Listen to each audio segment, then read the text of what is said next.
Cop lies to get black teen convicted. Then the boy's defense shocks the entire courtroom. The sun had barely risen when the first scream shattered the routine of the school courtyard. Students stood in small groups, backpacks slung low, trading jokes, snacks, and last-minute homework advice. Terrell Carter was among them, laughing at something his best friend Jordan had just whispered. The morning had felt normal, the kind of ordinary that a 14-year-old learns to treasure in a world that so often turns hostile. But that illusion was ripped away in a heartbeat. "That's him! That's the thief!" The voice cut through the air like a bullet. Everyone turned. A squad car screeched to a halt just beyond the iron gates, lights flashing but sirens off, like a predator creeping up on prey. Before Terrell could even register what was happening, two officers were charging across the concrete. One of them, Officer Halverson, pointed directly at him, his face twisted with a kind of furious certainty that had no room for questions. Terrell's body locked up. What's going on?" he stammered, stepping back instinctively. Halverson didn't answer. He didn't ask a single question. He didn't read any rights. He lunged. Hands grabbed Terrell by the collar, spinning him violently. A knee shoved him forward. His face smacked against the brick wall near the water fountain. The laughter around him died instantly. A silence fell. The stunned kind. The kind that told you the world had just tilted. "Hands behind your back now," Halverson barked. I didn't do anything," Terrell shouted, voice cracking, panic flooding his chest like ice water. He wasn't resisting. He didn't know how. His heart was pounding, not from guilt, but from the paralyzing fear that no one was going to stop this. The cuffs clicked. Tight. Too tight. Students gawked, phones in hand but frozen. Some gasped. A few whispered. Most just stood there, wide-eyed, unable to move, unable to believe that a kid like Tyrell, smart, quiet, with perfect attendance, could suddenly become public enemy number one. "Why are you arresting him?" a teacher called out, finally breaking through the crowd. Ms. Rayburn, the drama coach, pushed past a cluster of kids, eyes wide. "What is this about?" Officer Halverson didn't even turn. "Step back, ma'am. We have a match on the suspect. Surveillance footage. Description fits." Terrell's legs buckled. Surveillance footage? Suspect? He wasn't even anywhere near the shopping district last night. He had been at home studying for his science test, arguing with his mom about missing dinner because he'd been too focused on his robotics project. But none of that mattered now. Halverson shoved him forward, forcing him into a stumbling walk. "You think you can just rob a store and walk into school the next day like nothing happened?" he hissed in Terrell's ear. "I didn't rob anyone," Terrell cried out, his voice echoing across the courtyard. But no one moved. No one helped. The second officer, silent and expressionless, opened the back of the squad car. The cuffs bit deeper into Terrell's wrist with every movement. His backpack, now lying abandoned on the pavement, spilled open. Notebooks, a crushed lunchbox, and a photo of him and his mom at the school science fair sliding out. No one picked it up. Ms. Rayburn tried again, stepping closer. "Wait, this is a mistake. He's one of my students." Halverson turned, his glare like stone. "He matches the description. Black male, hoodie, sneakers. That's all we needed." That sentence was a bullet. 3 words, black, hoodie, sneakers. That was the profile? That was all it took? Tyrell felt rage boiling inside, but fear choked it down. This wasn't justice. This was a decision already made. As he was shoved into the car, the last thing he saw was Jordan, still standing where they had been laughing just moments ago.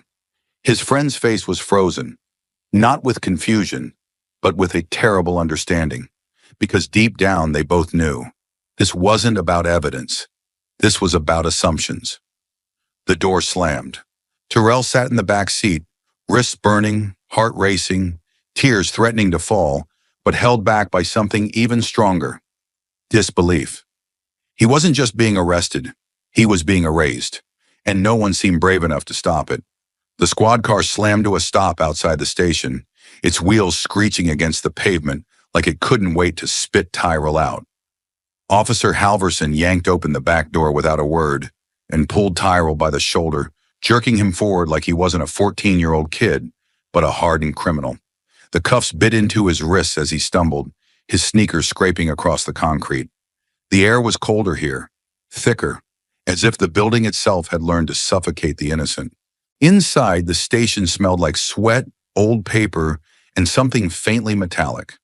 The scent of fear left behind by people like Terrell, who were dragged through these doors and never the same afterward. A tired-looking clerk barely glanced up from behind a glass divider. Terrell wanted to scream to say, "I didn't do anything," but something in the silence told him it wouldn't matter. Not here. Halverson led him through a side corridor and into a narrow processing room. The walls were pale green, the paint chipped and stained. A single fluorescent bulb flickered overhead, making the shadows twitch. In the middle sat a steel bench and a bolted table. This was no place for truth, just paperwork and punishment. "Sit!" Halverson barked. Terrell hesitated for half a second, just long enough to feel the shove between his shoulder blades that forced him down onto the bench. "Take off your shoes." Terrell looked up. "What?" Halverson didn't repeat himself. He stepped forward, pulled out a small knife, and with two fast motions, sliced Terrell's shoelaces off like he was cutting rope on a dangerous animal. The sneakers were yanked off and tossed into a plastic bin, then his belt, then his hoodie, stripped of dignity, stripped of warmth. "You serious right now?" Terrell muttered under his breath. Halverson gave him a look colder than the walls. "Standard procedure for suspects. Get used to it." "Suspects of what?" Terrell asked, his voice cracking with disbelief. That's when Halverson walked over to the small monitor in the corner and turned it on with a click. A grainy black and white video began to play. The footage shook slightly, angled from a high corner of what looked like a hardware store. A figure in a hoodie ran across the screen. Glass shards sparkled midair. A tool, maybe a wrench, flashed in their hand. The face was completely obscured by the hood, the body half hidden in motion blur. Halverson pointed at the screen like he just solved a murder. "There, that's you!" Terrell leaned forward, heart pounding, eyes locked on the screen. "No, it's not. That's not me." "Sure looks like you," Halverson said, voice dripping with mockery.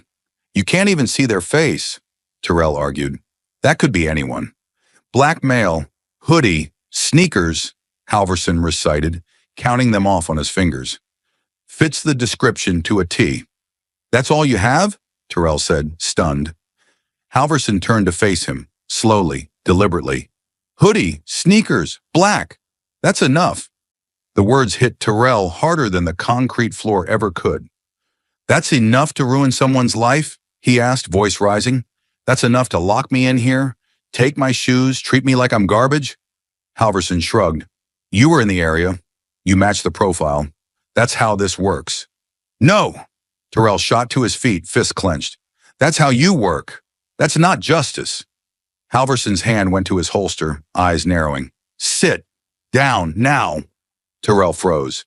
Every instinct in him screamed to run, but his feet stayed planted. Not because he didn't want to flee, but because he knew it wouldn't matter. They'd shoot him and still say he was resisting.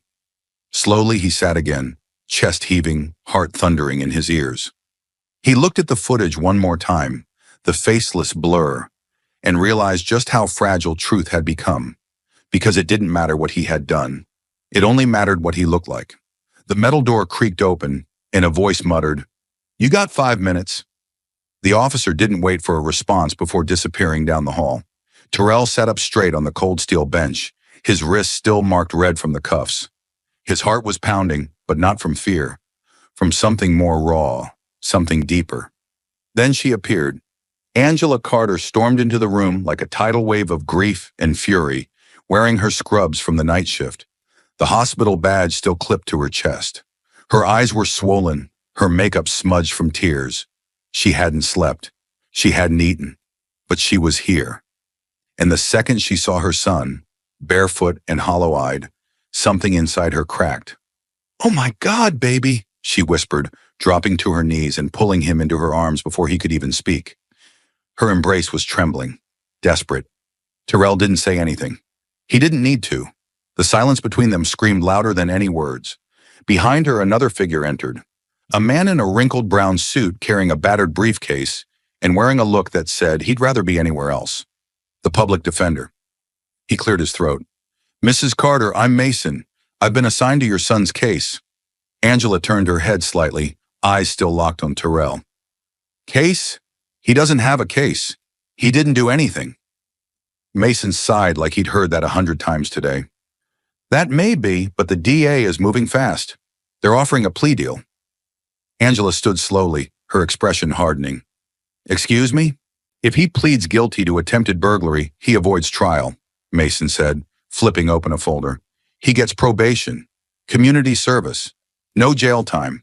It's the best outcome for a case like this. Terrell blinked. Plea deal? His voice was barely above a whisper. Angela looked at the lawyer, then back at her son. He didn't commit a crime. I understand, Mason said almost robotically. But these cases don't often swing in the defendant's favor, especially when there's video footage and an officer's testimony. Video footage that doesn't even show his face, Angela snapped. You mean to tell me my son should lie, say he's guilty of something he didn't do, just so the system doesn't eat him alive? Mason didn't flinch. I'm telling you what will keep him out of prison. Terrell stared at the floor, fists clenched. The room seemed to close in around him. The sound of the flickering light above, the steady ticking of the wall clock, the air conditioning that blew cold, even though he was already shivering. I didn't do it, he muttered. Mason nodded slowly. I believe you, but the courtroom isn't about truth. It's about proof and perception. And right now, you're a black kid in a hoodie, accused of robbery, and a cop says he saw you. That's enough to convince a jury. Angela's face went pale. Her hands curled into fists at her sides. Terrell looked up at her, eyes wide and filled with something between terror and disbelief. If I say I did this just to go home, he whispered, and I know I didn't, then who am I, Mom? Angela didn't answer. Would I still be me? He asked, voice cracking, because it doesn't feel like it. For the first time, she didn't know what to say. Her baby, her sweet, nerdy, curious little boy, had never asked her anything she couldn't answer. Until now. She closed her eyes, and when she opened them again, there was no more shaking, no more tears, only steel. We're not signing anything, she said. Mason sighed, closing the folder. Mrs. Carter, I need to be honest. If this goes to trial, your son could be found guilty. That means a juvenile record, maybe even time. You're taking a risk. Angela nodded. I've taken risks my whole life. Worked 3 jobs, raised this boy on my own. Taught him to stand for what's right, even when it's hard. You think I'm going to teach him now to bow to fear? Terrell's chest swelled with emotion. Not pride, not yet. But something close. Something like hope. Like a flicker of light in a room built to keep people in the dark. Angela stepped closer to the lawyer. If this system wants to steal my son's future, they'll have to fight us for it, because we're not giving it up willingly. Mason stared at her, expression unreadable. Then he slowly nodded. Okay, then we prepare for trial. He turned to leave but paused at the door. Just be ready. Trials aren't fair. They're brutal. Angela didn't look away. So are mothers. The door closed behind him with a click. Terrell sat there in silence for a moment, then turned to his mom. I'm scared, he admitted. Angela pulled him close again, brushing his hair with her fingers. Me too, she whispered. But scared doesn't mean weak, and it damn sure doesn't mean wrong. She kissed his forehead. We'll fight. And no matter what they throw at us, you stay true to who you are. That's how we win. And in that small windowless room, buried inside a system built to break people like them, a mother and son made a choice. Not the easy one, not the safe one, but the right one. And it would change everything. The juvenile holding center was nothing like school. There were no bells, no recess, no laughter, only echoing footsteps, steel doors, and the hollow clank of keys turning in locks. The hallways reeked of bleach and hopelessness.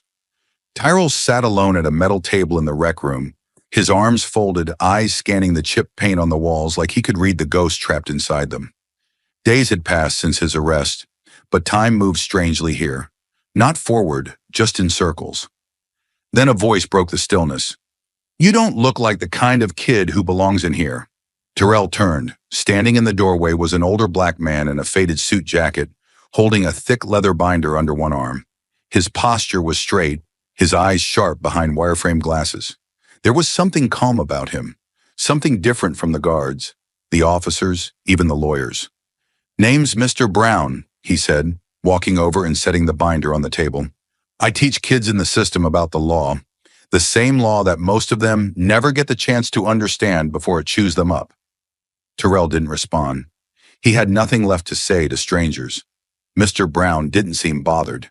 He took a seat across from him and opened the binder, revealing handouts, diagrams, and old court transcripts. "You're Tyrell Carter, accused of burglary. Matching a description? Hoodie, sneakers, black," Brown said without looking up. "Same 3 strikes that seem to convict a lot of innocent boys before the trial even begins." Terrell's eyes narrowed. "You here to tell me to take a deal, too?" Brown finally looked up, and his voice dropped lower, firmer.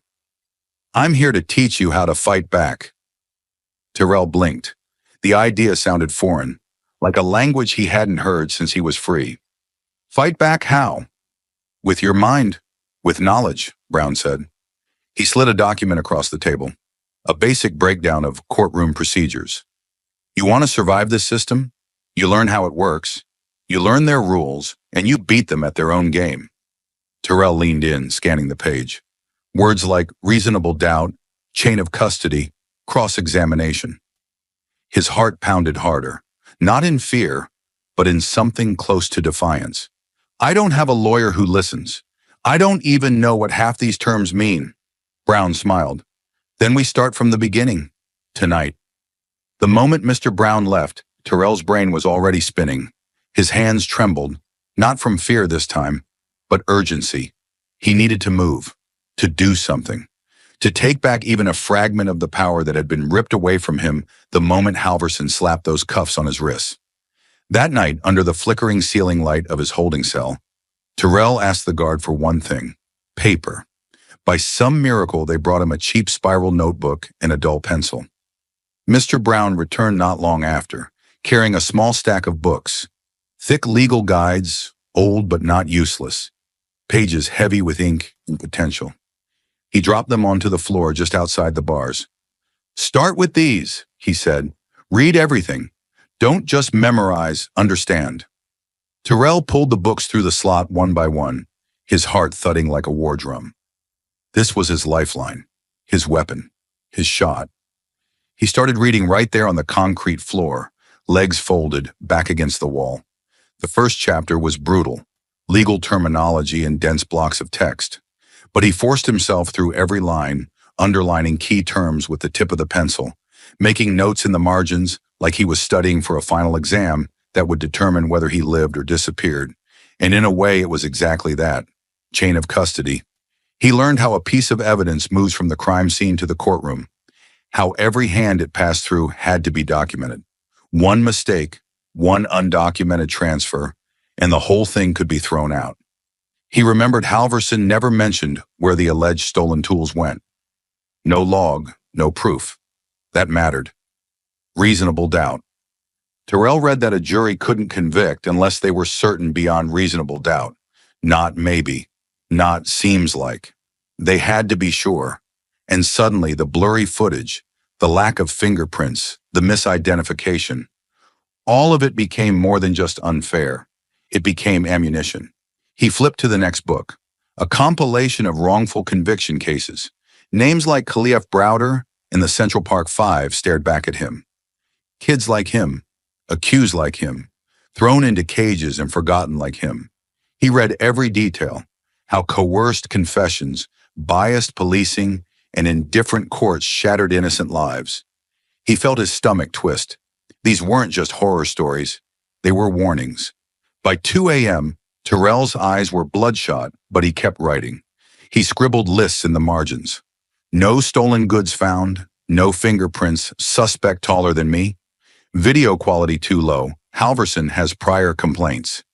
Each bullet point was a heartbeat, a reason to fight. Sometime before dawn, Mr. Brown returned.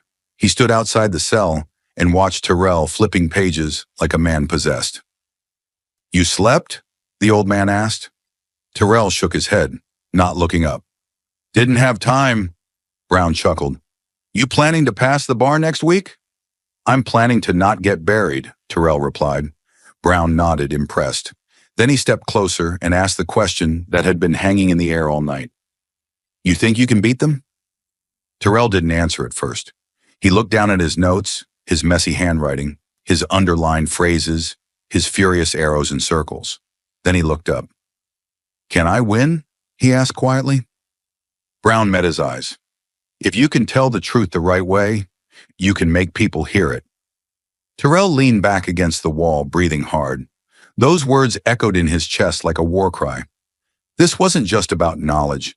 It was about strategy, about delivery, about taking the truth, his truth, and wielding it like a sword. He looked at Brown. "Then teach me how to say it so they listen." The old man smiled. "Gladly. Let's get to work." And just like that, the cell wasn't a prison anymore. It was a classroom, a war room, a battleground. And Tyrell Carter wasn't just some scared kid anymore. He was preparing for war. The courtroom was colder than Terrell expected, not in temperature, but in atmosphere. Everything inside felt sterile, impersonal, stripped of empathy. The walls were a dull beige, the carpet thin and fraying at the edges, and yet the silence held more weight than concrete. Terrell sat at the defendant's table, dressed in an ill-fitting shirt and slacks provided by the center. His hands were folded in front of him, but his fingers twitched against one another. Nerves, pressure, and fury all colliding beneath the surface. To his left, the public defender, Mr. Mason, flipped lazily through a thin stack of papers. He didn't glance at Terrell, not once, just adjusted his glasses and scribbled something half-heartedly in the margins. Tyrell could feel it. The man had already given up. This wasn't a trial to him. It was a formality. Across the room, Officer Halverson sat upright, dressed in his crisp blue uniform, the badge gleaming under the courtroom lights like a shield of untouchable authority. His posture was perfect, his jaw locked, his eyes dead calm. He looked like a man confident in the outcome, because he'd seen it before, many times. The judge entered, a man with gray hair and a voice like gravel, and the trial officially began. The prosecutor stood first. She was tall, poised, dressed in a navy suit tailored like a blade. Her heels clicked like gunshots as she walked to the center of the room. "Ladies and gentlemen of the jury," she began, "this case is simple. We have a victim, a robbery, and a suspect who matches the description caught on surveillance footage. A young man, hoodie, sneakers, approximately 5 feet 8 inches, seen fleeing the scene of a break-in with stolen goods in hand. And shortly after, Mr. Tyrell Carter was found just blocks away, wearing similar clothing, acting suspiciously. We believe the evidence speaks for itself." Then she clicked a remote. The screen behind her flickered to life. A black and white video played, shaky and grainy, showing a hooded figure sprinting past a shattered storefront. The suspect's face was a blur, indistinct and hidden, just movement and chaos in a swirl of pixels. No sound, no timestamp, no clear ID. Tyrell stared at the footage, heart pounding. He'd watched it 100 times already. It had no truth, no justice, just ambiguity. But here in this room, it was being presented as gospel. The prosecutor turned toward the jury. "You've seen the tape. Now let's hear from the man who made the arrest." Halverson rose like he was climbing into a throne. He swore himself in, then sat confidently on the witness stand. "Officer," the prosecutor began smoothly, "can you walk us through what happened the morning of the arrest?" Halverson nodded, voice steady. "I received a call about a break-in on East 19th Street. I arrived within minutes. Witnesses described a black male, wearing a dark hoodie and sneakers, fleeing the scene. I canvassed the area and spotted the defendant walking several blocks away, matching that exact description. Was he acting suspiciously?" Halverson didn't even blink. "Yes, he avoided eye contact, adjusted his hoodie when he saw me. I approached him and he became visibly nervous. That confirmed my instincts." Terrell clenched his jaw. Liar! He hadn't even seen Halverson coming. The man had charged at him without a word. "And did you find any stolen items on him?" the prosecutor asked. "No," Halverson admitted, "but the proximity, clothing, and behavior, combined with the footage, gave me probable cause." She nodded like that was enough. Like the absence of evidence could be spun into proof. The judge turned to the defense. "Cross-examination." Mr. Mason slowly stood, buttoned his jacket, and ambled forward like he was killing time in line at a grocery store. "Officer, you said the suspect matched the description?" Halverson nodded. "Hoodie, sneakers, black?" "Yes." "And that was enough to make an arrest?" Halverson hesitated just a beat. "In combination with the timing and location, yes." Mason nodded and turned toward the jury, then shrugged. "Nothing further." "Nothing. That was it." Terrell blinked, stunned. That was his defense? That the cop kind of guessed right? He turned to Mason, whispering, "That's all you're going to say?" Mason didn't look at him. "It's not smart to antagonize the jury." Terrell sat back, his hands trembling. Rage boiled inside him, but there was no outlet. The truth was burning a hole in his chest, and no one seemed interested in hearing it. Terrell's palms were sweating as he rose slowly from his seat at the defendant's table. The courtroom, moments ago buzzing with quiet murmurs, fell completely silent. Even the judge, and who had shown little interest in the proceedings so far, looked up with mild surprise. "Your Honor," Terrell said, his voice steady despite the chaos swirling in his chest. "May I speak on my own behalf?" The judge arched an eyebrow, considering. Then he nodded. "You may proceed." Terrell took a breath, stepped forward, and turned to face the jury. 12 strangers who held his life in their hands. His heart thundered in his ears, but he kept his voice clear. "I want to talk about the footage," he said. "The same video they just showed you. I've watched it, over and over." He pointed to the screen, now frozen on the blurred figure in the hoodie mid-stride. "You can't see the person's face.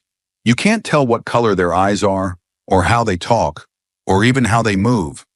But there's one thing you can tell, if you're paying attention." He turned back to the judge. "Your Honor, I'd like to ask a question. How tall is the suspect in the video?" The prosecutor stirred. "Objection. The footage is inconclusive."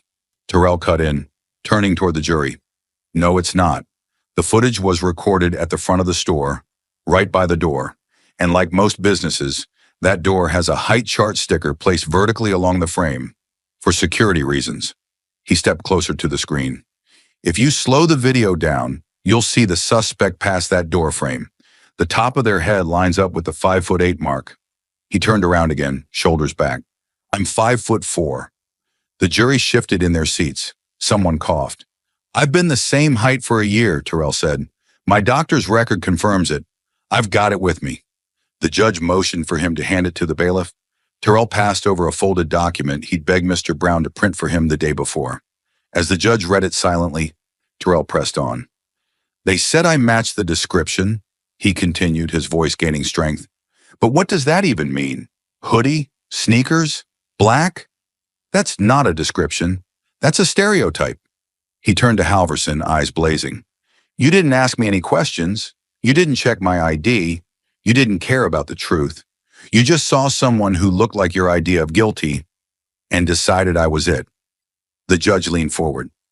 "Prosecution, can you confirm the height discrepancy?" The prosecutor hesitated. "The video quality makes precise measurements difficult." Terrell shook his head. "No, it doesn't. That height scale is there for a reason. And I'm telling you now, if the suspect is 5'8", it can't be me." Silence. The kind that weighs heavy in a room. Kind that means something just cracked.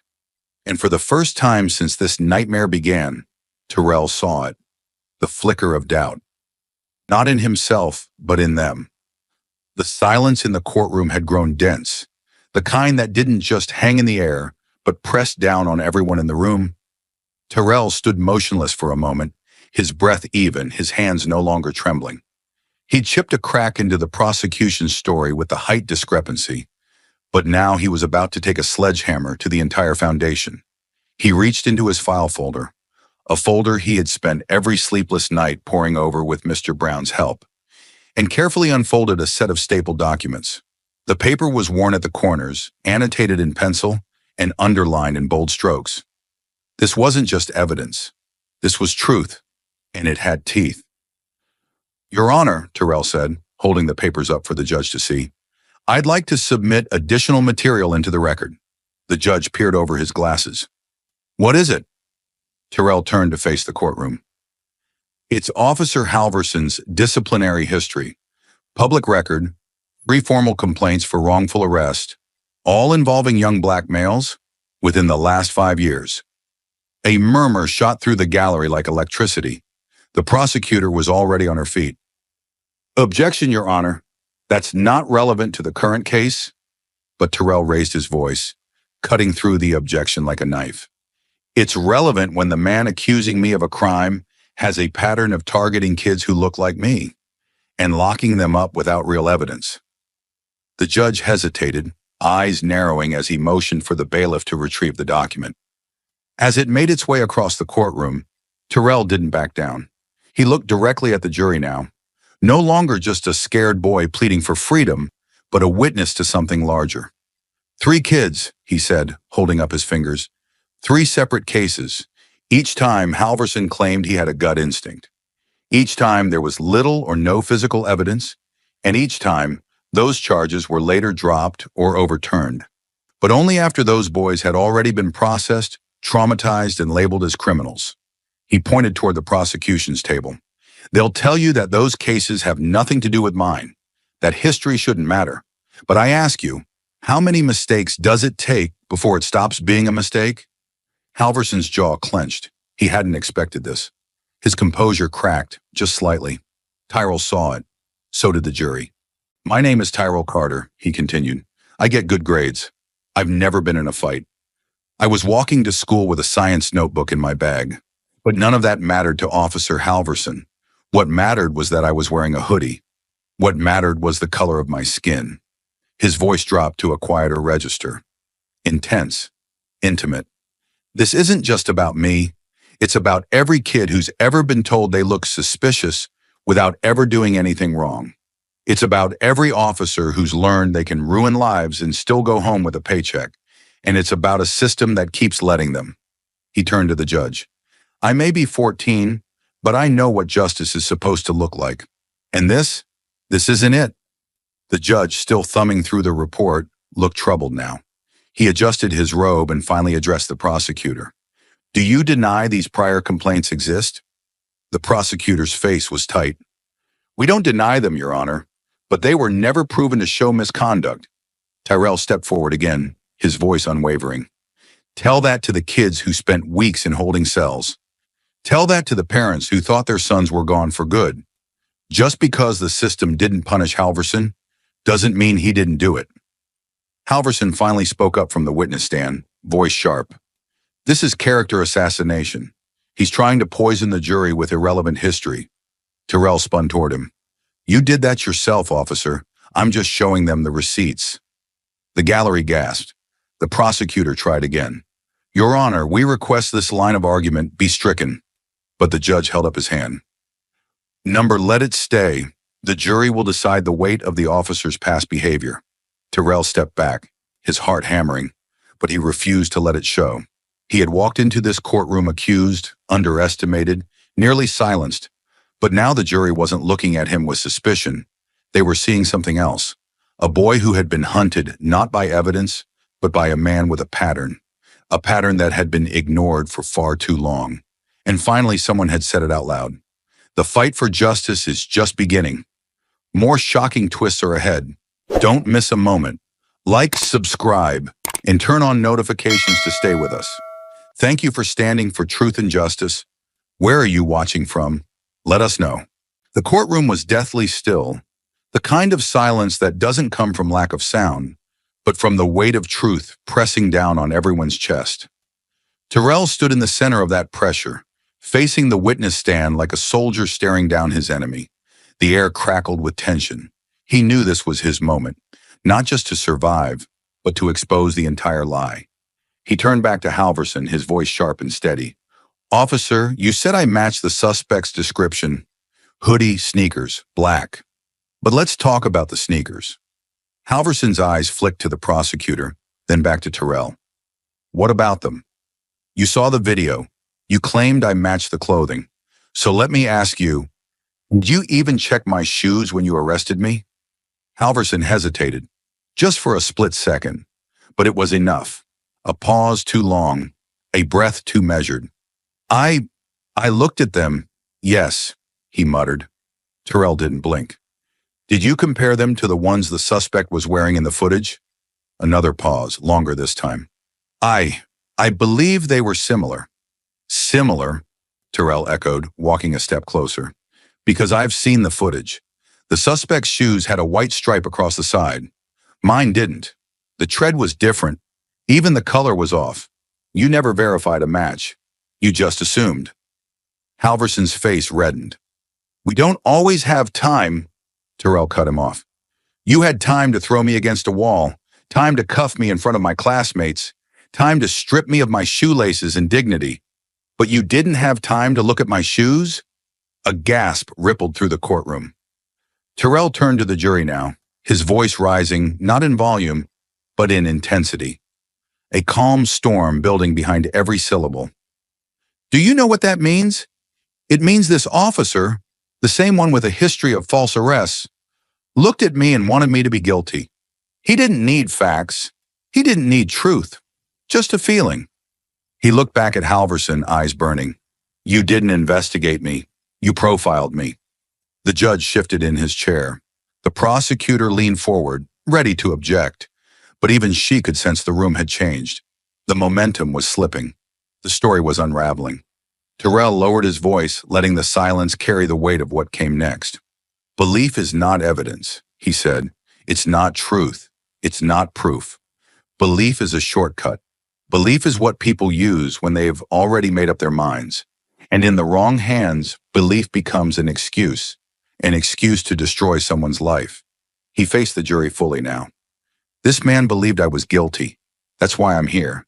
Not because of facts, not because of evidence, but because of belief, shaped by bias, fueled by assumption. He took a breath, steadying himself.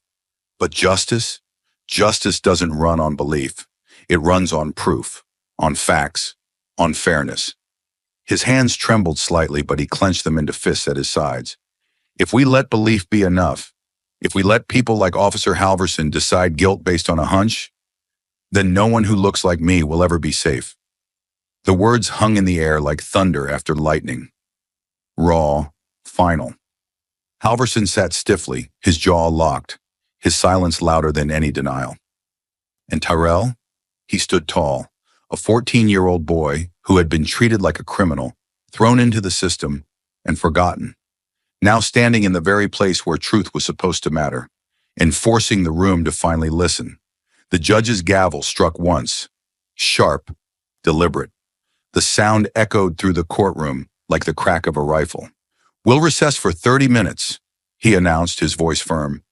This court needs time to review the new evidence and weigh its relevance before proceeding.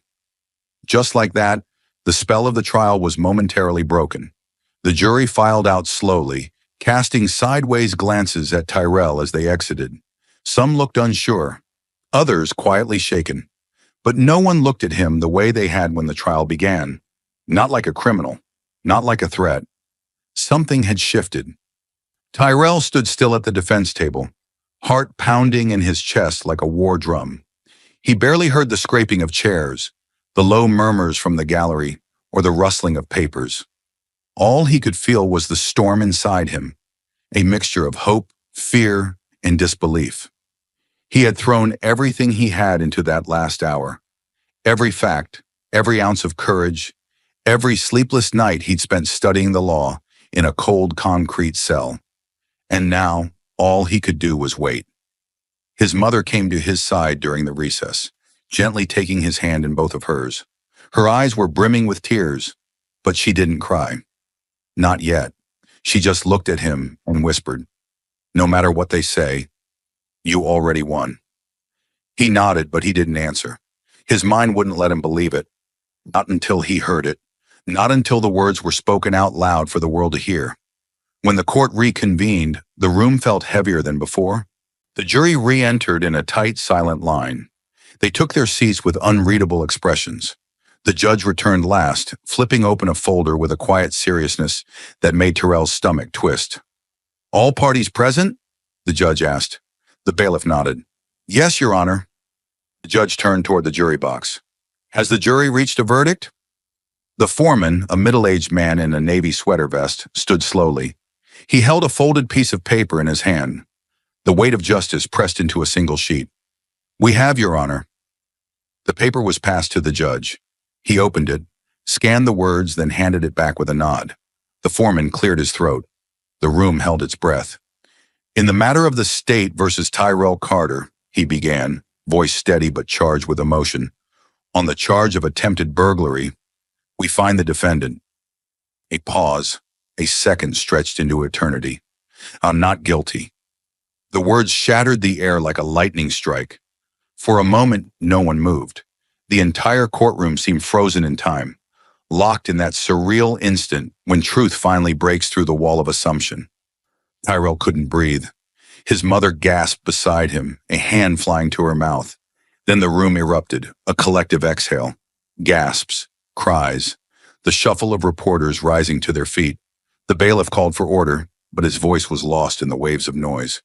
Tyrell just stood there, blinking, as if trying to process the impossible. He was free.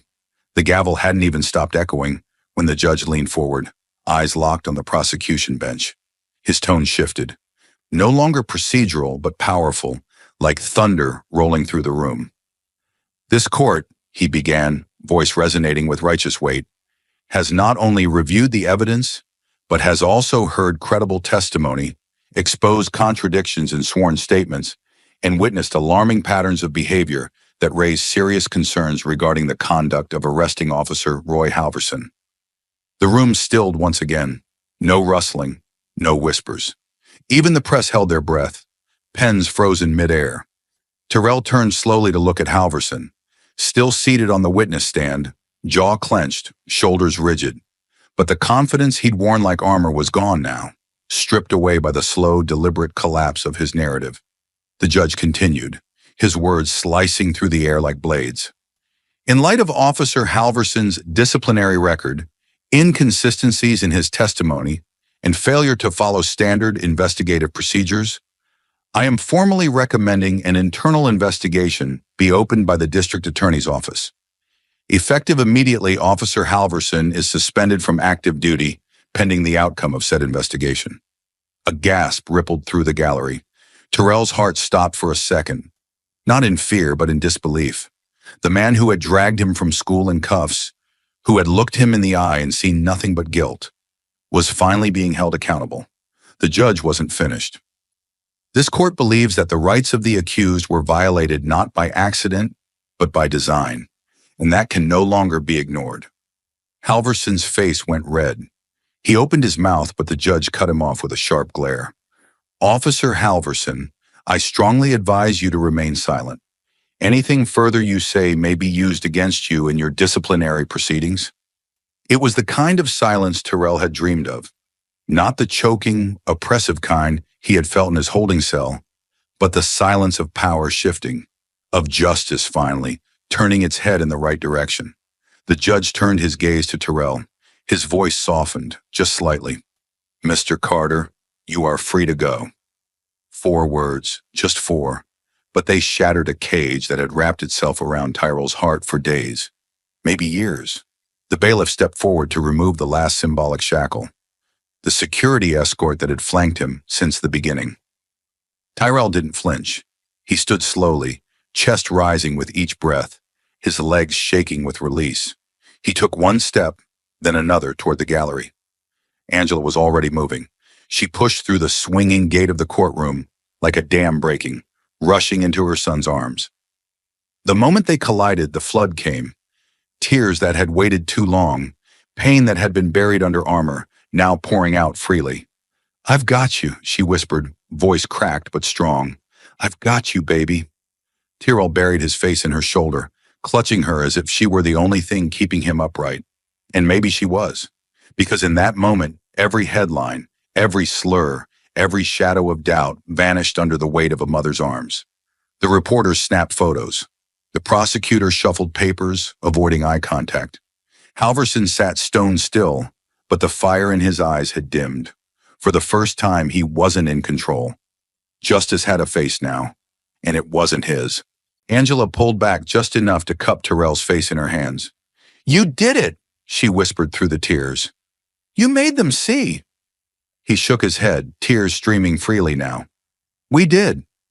They turned together toward the doors of the courtroom, and as they walked, the crowd, even the skeptical ones, parted for them. Not because they were ordered to, but because in that moment, Tyrell Carter wasn't just a kid who beat the system. He was a symbol of what it meant to survive it. And for the first time in days, he walked forward without chains, toward the light, toward the world, toward a future that, for once, felt like his. The courthouse steps were swarming with reporters, their microphones stretched like claws. Cameras flashing in staccato bursts as Tyrell Carter emerged from the building. No longer a defendant, but a free young man. His mother stood beside him, gripping his hand with pride and exhaustion. Security guards tried to form a barrier, but the crowd was insistent, hungry for a soundbite, a quote, anything that could capture what had just unfolded inside.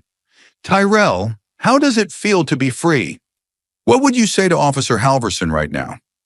Do you believe the justice system failed you?" The questions came like bullets, fast, relentless, aimed not just at Tyrell's story, but at the deeper rot they all sensed underneath. For a moment, Tyrell said nothing. He looked up at the cloudy sky, inhaled the fresh air he hadn't tasted in days, and felt it settle in his lungs like fire and clarity all at once. Then he turned to the cameras and said in a voice that cut through the chaos like a blade, "I shouldn't have had to prove I was innocent. The system should have had to prove it was right." Silence, a beat of raw, electric silence. And then, pens scribbled. Cameras zoomed in. Heads nodded. Because he wasn't just speaking for himself. He was speaking for all the others who never got the chance. That quote made headlines within the hour. By nightfall, it was being shared across the country, reposted, reprinted, and echoed on every screen. But Tyrell didn't stop there. He wasn't interested in a viral moment. He wanted a movement. Within weeks, he launched Innocence for Youth, a grassroots organization dedicated to identifying, investigating, and supporting cases where minors were wrongfully accused or coerced into plea deals they didn't understand. His vision was clear. No child should ever face what he did. Stripped of dignity, presumed guilty, and thrown into a legal meat grinder without a voice. He didn't wait for adults to lead the charge. He built the group from the ground up, using school libraries, social media, and connections with other youth advocates. He recruited other teens who had faced similar injustice. Some had been locked up for stealing candy they never touched. Others had been coerced into confessions for crimes they didn't even witness. Together, they poured through public arrest records. They studied policies. They sent letters to courts. They held weekend workshops where they taught kids what Miranda rights really meant and why silence was sometimes the only protection they had. At first, people called it ambitious. A few laughed. Some dismissed it outright. But then the first case reopened. A 13-year-old girl in another city had been arrested for vandalism, based solely on a witness saying she was the only black kid in the park. No fingerprints, no footage, nothing but assumption.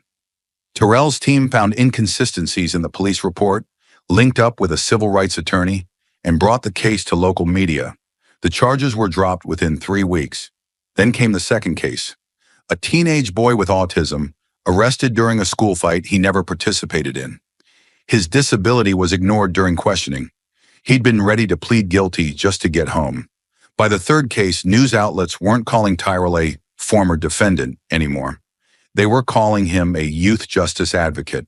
Still, behind every win, Tyrell carried the weight of the truth. That he was lucky. He had a mother who fought, a librarian who cared, a mentor who believed. Most kids didn't have that. And that's what drove him forward. Not anger, not revenge, but responsibility. Late one night, after responding to yet another message from a desperate family, Tyrell looked at the mission statement scrawled across the whiteboard in his small community office. "We don't fix the system, we protect each other from it." And in those words, he found the fuel to keep going. because he knew the fight wasn't over. It was only just beginning. The classroom wasn't fancy, just an old rec center room with mismatched chairs, flickering lights, and a whiteboard that creaked when you wrote on it. But to Tyrell, it might as well have been a courtroom, because every Saturday morning, that's what he turned it into.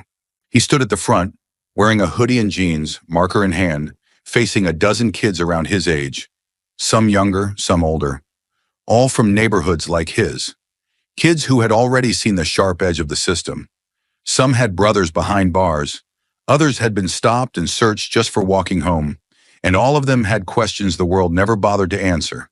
Tyrell intended to change that. "All right," he began, underlining the words, "probable cause" on the board with a hard stroke. "Let's start with the truth.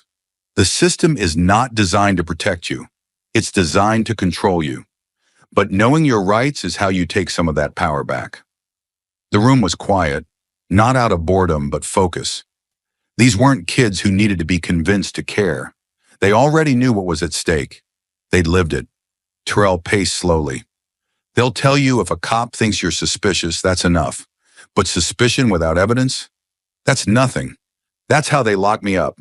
That's how they almost buried me." He turned and wrote in large, bold letters, "Reasonable doubt. This," he said, pointing, "is your shield. If they can't prove you did it beyond this point, they can't convict you. But here's the problem. Most of us don't even know we're allowed to fight back. So we don't.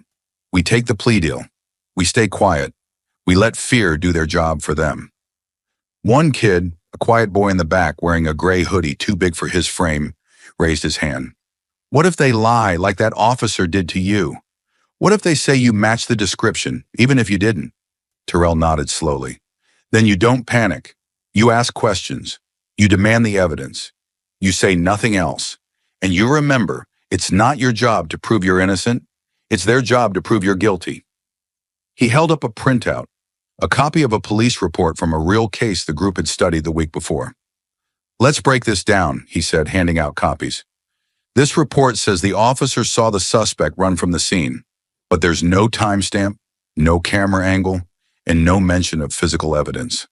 That's a red flag. That's where you dig." The kids leaned in, reading, circling notes, just like Tyrell had done on the floor of his cell not long ago. But now he was the one handing out the tools, the one lighting the path, because he knew what it felt like to walk into a courtroom and be presumed guilty based on the color of your skin and the cut of your clothes. He knew what it meant to have no voice and what it took to find one. Every lesson was a strike against that silence. Every kid who walked out of that room knowing their rights was a crack in the system that tried to crush him. And Tyrell wasn't just teaching the law.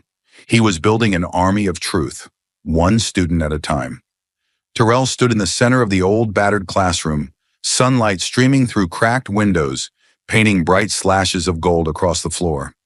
The worn desks were filled with faces, young and tired, some still scarred by disbelief, others cautiously hopeful.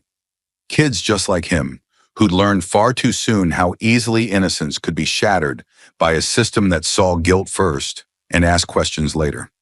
The room went quiet as Tyrell stepped forward, a calm determination radiating from his small frame. He no longer trembled. He no longer felt the ache of uncertainty gripping his chest. He'd walked through fire and emerged forged into something stronger, unbreakable, a force the world had not anticipated. "Today," Tyrell began, his voice clear and steady, "I'm going to teach you about the two most powerful tools you have when facing a system that isn't built to protect us." He turned slowly, letting his eyes rest briefly on each of his classmates. They leaned forward instinctively, hungry for knowledge he'd paid dearly to earn. "The right to remain silent," he said clearly, deliberately, letting each word land like a punch. "And the right to have an attorney." Tyrell paused, inhaling sharply. He remembered vividly how silence had once felt like weakness to him. The unbearable quiet of the interrogation room, the accusing eyes of officers who saw his skin and clothing as evidence enough. But now he understood silence wasn't surrender. Silence was armor, a shield to stop unjust accusations from breaking through. He wrote on the board in bold letters, the marker squeaking sharply across its surface, "You have the right to remain silent. No matter what they say to you, how they threaten or promise, you never have to speak, he continued firmly, because the moment you do, your words stop belonging to you.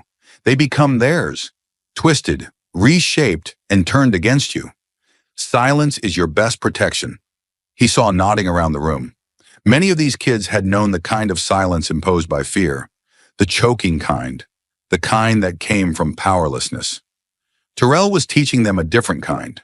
Silence as a deliberate act of resistance. His voice rose slightly now, fueled by memories still sharp enough to cut. They will tell you silence is guilt, that not speaking proves you have something to hide. But remember this, Terrell said, tapping the board fiercely. It's not your job to prove you're innocent. It's theirs to prove you're guilty. Murmurs filled the classroom, a ripple of understanding. Terrell took another step closer, now barely inches from the front row. He could see himself in their eyes, remembering how small he'd felt, how voiceless, trapped in that courtroom beneath fluorescent lights that buzzed like hornets, the cold gaze of Halverson stripping away his humanity, piece by piece. And that's why you need an attorney, he continued, voice intense and unyielding. Because the system wasn't built for people who look like us. It's stacked with codes and procedures that confuse and intimidate you into surrendering your rights. Your attorney is the translator, your shield. Your voice when they try to silence yours? Terrell turned to the board again, writing slowly, deliberately.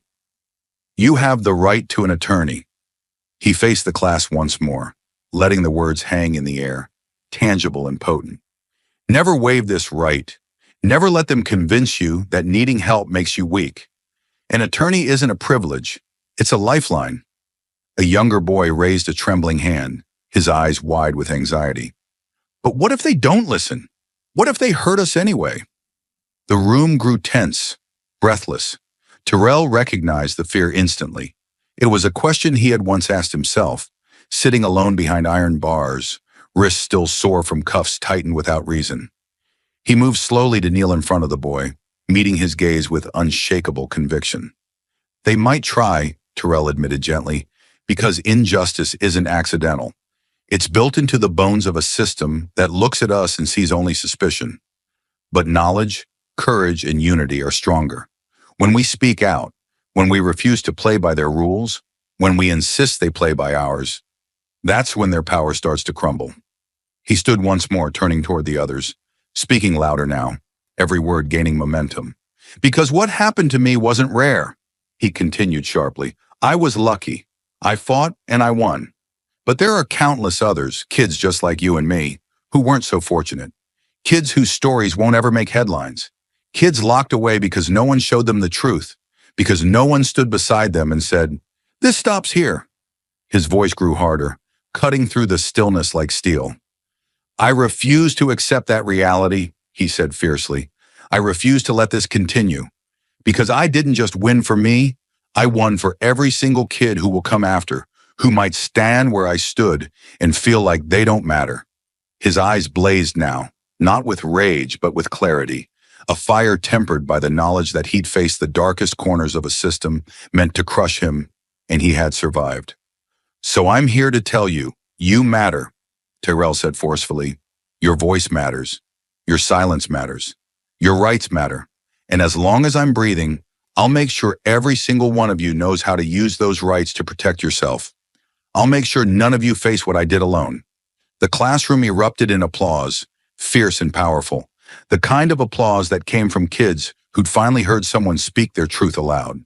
Terrell felt tears threaten to blur his vision, but he blinked them away, standing strong at the center of it all. His mother stood quietly in the doorway, eyes glistening with pride, her hand pressed to her chest, watching the boy she'd raised, the boy who'd survived, transform into the leader these kids desperately needed. Terrell took a deep breath, letting the applause slowly fade. When he spoke again, his voice was steady, powerful. We won't ever let them silence us again, he vowed, because our truth is louder than their lies. Outside, beyond the cracked windows, the sun began to set, throwing long shadows across the pavement. But inside that worn-down classroom filled with hope and newfound courage, Terrell had ignited a flame, a promise, brighter than any injustice, that would never again be extinguished. The story of Tyrell Carter is not just a courtroom drama. It's a warning, a battle cry, and a mirror held up to a justice system that too often punishes the powerless while protecting the prejudiced. It forces us to confront a brutal truth, that in certain zip codes with certain skin tones, innocence is not presumed. It must be fought for, clawed back from the jaws of assumption and bias. Tyrell's journey rips the mask off a system that demands obedience from children, but offers them no protection, no compassion, no second chances. He was just 14, bright, curious, walking to school with nothing but a backpack and a dream. And yet, in the eyes of the law, he was reduced to a hoodie, sneakers, and skin color. That was all it took. No fingerprints, no stolen items, no evidence, just a gut feeling from a cop with a record of wrongful arrests. That's the terrifying reality this story lays bare, that for some, identity itself becomes a crime. But in that darkness, Tyrell did something extraordinary. He refused to be broken. He armed himself with knowledge, turned a jail cell into a classroom, and fought back with the very laws designed to silence him. And in doing so, he exposed not just one corrupt officer, but an entire system of shortcuts and shadows. The human lesson here is undeniable. Justice isn't automatic, it's a struggle. And sometimes it takes the voice of a child to remind us that silence isn't safety, and survival isn't the same as freedom. Tyrell's story isn't just about clearing his name. It's about reclaiming dignity and using that reclaimed voice to lift others who are still trapped where he once stood. This is more than a victory.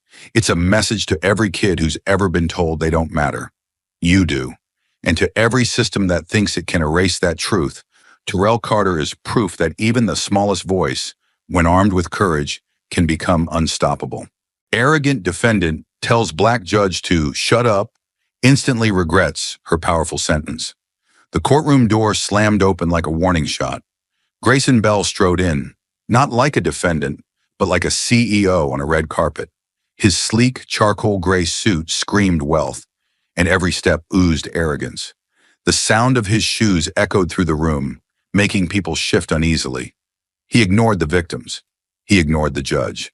Instead, he basked in the silence, treating it like his personal spotlight. Then, with one swift motion, he slammed a thick stack of mismatched documents onto the defense table, papers flaring in the air before landing with a splat. The noise jolted the room like a gunshot. A few gasps escaped from the gallery. Grayson didn't flinch. He adjusted his cufflinks, brushed a non-existent speck off his lapel, and muttered just loud enough for everyone to hear, "I don't have time for this circus." The tension snapped tight like a wire pulled to the point of breaking. At the bench, Judge Naomi Blackwell, a black woman in her late 30s with calm steel in her eyes, watched him with quiet precision. She didn't say a word, not yet, but her stare, unwavering and cool, met his like a wall of granite. Grayson smirked. He knew exactly what he was doing. This wasn't just a trial to him. This was a stage, and he believed he was the star. With every movement, he radiated entitlement. He leaned back in his chair, one arm slung over the backrest, legs stretched out, oozing casual contempt. The court clerk called the session to order, but Grayson yawned loudly, deliberately. People in the audience, many of them victims of his alleged financial scam, exchanged uncomfortable glances. Some clenched their fists, others shook their heads in disbelief. This was the man who had cost them everything: their retirement, their savings, their peace of mind. And here he was, treating the entire courtroom like a joke. Naomi, seated high above the chaos in her black robe, finally spoke, her voice clear and commanding. "Mr. Bell, you are charged with 32 counts of financial fraud and obstruction of justice. Today, we will—" Grayson cut her off with a scoff that carried across the chamber. "Save it. This whole thing's a waste of taxpayer money. I built companies. I created jobs. And now I'm here because a bunch of whiners lost a few bucks in the market?" The courtroom erupted with murmurs.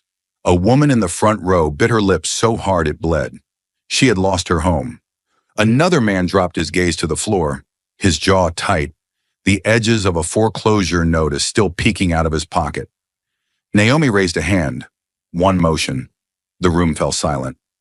Grayson leaned forward, his voice smug. venomous.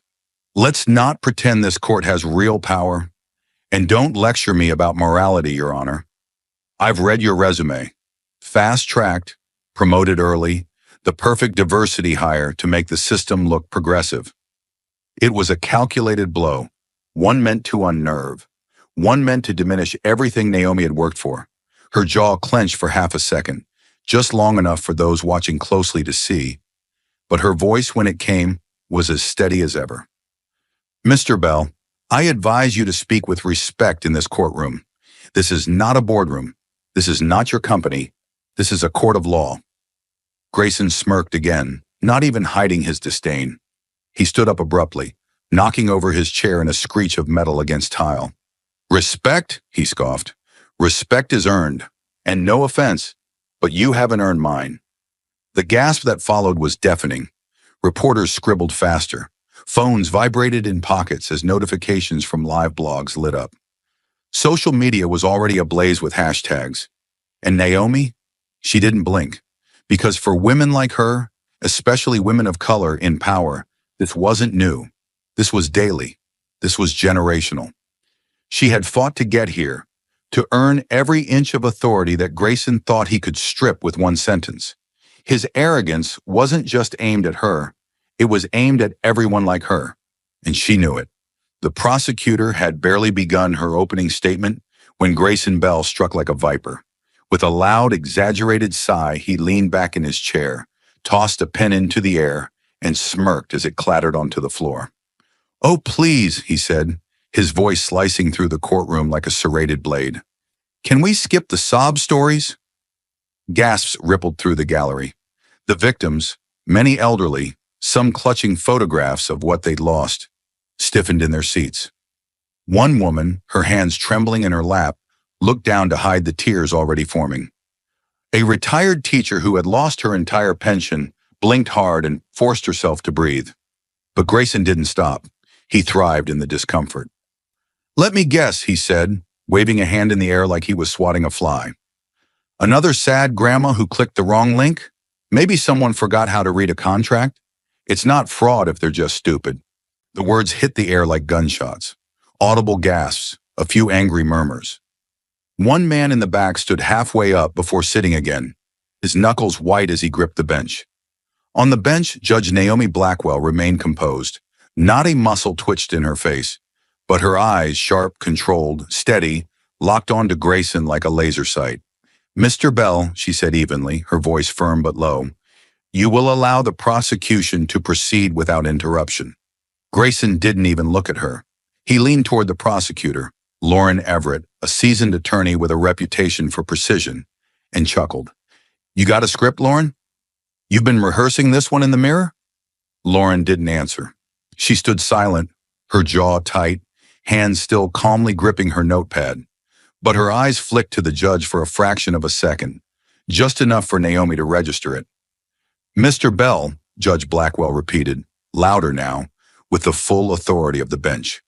"You are warned. Do not interrupt again." Grayson finally turned his head, slowly, deliberately, and looked at the judge as if she were something unpleasant stuck to the bottom of his shoe. Then, with a smile soaked in venom, he spoke the words that would burn into the walls of that courtroom forever. "You don't get to warn me, sweetheart. Let's be real. You're just a diversity prop for this broken system. A checkbox, a costume, a facade." The room fell into a silence so sharp it could have cut glass. Every breath was held. Every eye turned to the bench. A reporter's pen dropped. A phone slipped from someone's lap. The woman in the front row, the one hiding her tears, suddenly sat up straighter, eyes wide, mouth trembling. In that moment, no one looked at Grayson. Everyone looked at her. Judge Naomi Blackwell. She didn't blink. She didn't frown. She didn't even shift in her chair. What she did was more powerful. She stared back. No anger, no flinch. Just presence, control, steel. "Mr. Bell," she said, her voice cold as marble, "I remind you, again, this is a courtroom, not a stage for your insecurities." Grayson smirked, unrepentant. He knew exactly what he'd said, and he liked it. "Did I hit a nerve?" he said. Or are we all just pretending this isn't what it looks like? The bait hung in the air like poison, but Naomi didn't take it. Instead, she leaned slightly forward, her hands folded, her tone still even. Let the record show that Mr. Bell has chosen to insult this court, its officers, and its presiding judge, rather than answer to the charges brought against him. She looked to the court reporter. The woman, shaken but professional, nodded and continued typing. "This is your second warning, Mr. Bell," Naomi said. "There will not be a third." The tension in the room was a living thing now, palpable, electric. People sat frozen, unsure if they were watching a trial or the slow-motion collapse of a man unraveling. And beneath it all was the silent injustice that weighed on Naomi like a storm cloud pressing down. Because everyone in that room knew, if she raised her voice even once, they'd call her angry. If she showed emotion, they'd call her unfit. If she pushed back, they'd call her biased. And yet here sat a man mocking victims, mocking the court, and mocking her identity, without a shred of consequence. Yet, Naomi had climbed every inch of her journey uphill, through institutions that barely tolerated her, past voices that said she wasn't qualified, around eyes that saw her as a symbol, not a judge. And now she sat on the bench, forced to listen to a man who thought the system owed him, and that her presence was the insult. But what he didn't know, what he couldn't even imagine, was that her silence was not surrender. It was strategy. Because justice doesn't always roar. Sometimes it waits, and when it strikes, it leaves no doubt. Grayson rolled his eyes, turning back to the prosecution with a smirk. "This is a joke," he muttered, loud enough for everyone to hear. "This whole damn thing." But the murmurs in the gallery had shifted. No longer confusion. Now it was fury, disbelief, solidarity. For the first time, the room wasn't just watching Naomi, it was with her. The prosecutor resumed, her voice firmer. The witnesses leaned in, ready. The momentum shifted, not because Grayson fell, but because Naomi didn't. She had been here before, but not like this. Long before she wore the robe, long before the gavel ever touched her hand, Naomi Blackwell had walked these same polished marble floors with a very different purpose. Not as a judge, not even as a law student.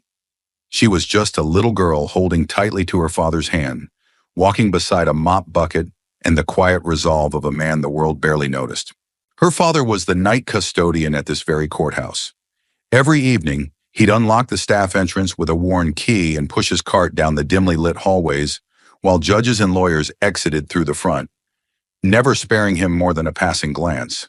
He was invisible, but to Naomi he was larger than life. Every time he paused to glance through the tall courtroom doors, she saw reverence in his eyes, like he was staring at a cathedral, not a place of law. One day, he had told her in a low voice, "You'll be in there, not cleaning it, leading it." At the time, it sounded like a dream built from dust, but it planted something in her, a flicker. Years later, when Naomi entered law school, she was the only black woman in her class. The stares followed her like shadows, subtle at first, then sharper. Professors who called on her last, classmates who acted surprised when she spoke with clarity and command. One even asked her if she had gotten in through a special program. "Affirmative action, right?" He smirked. In her first internship, a partner handed her his dry cleaning order. At her first court observation, bailiff asked if she was there to support the defendant. The message was clear. You don't belong here. Not in their chambers. Not in their circles. Not in their vision of who a lawyer or a judge should be. But Naomi didn't fight to be accepted. She fought to be undeniable. Every paper she wrote, every argument she honed, every late-night study session fueled by coffee and sheer defiance, it was all to make sure that when she walked into a room, she didn't have to announce her presence. It would be felt. And now, sitting on the bench of the same courthouse where her father once scrubbed toilets in silence, she saw that flicker again, not in the past, but in her own reflection. Except now the stares hadn't vanished. They'd just gotten bolder. Men like Grayson Bell didn't see a judge when they looked at her. They saw a disruption to the world they thought they owned. But Naomi had been underestimated before.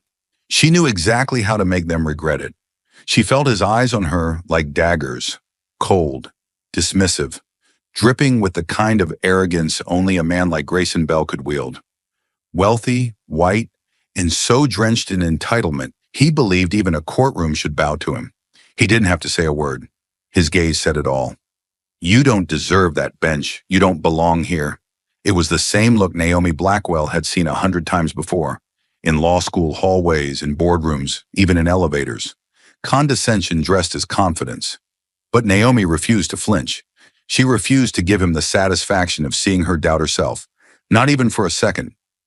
Grayson leaned back in his chair, a slow smirk forming as if he expected her to crumble under the pressure, as if his stare alone could shrink her into silence.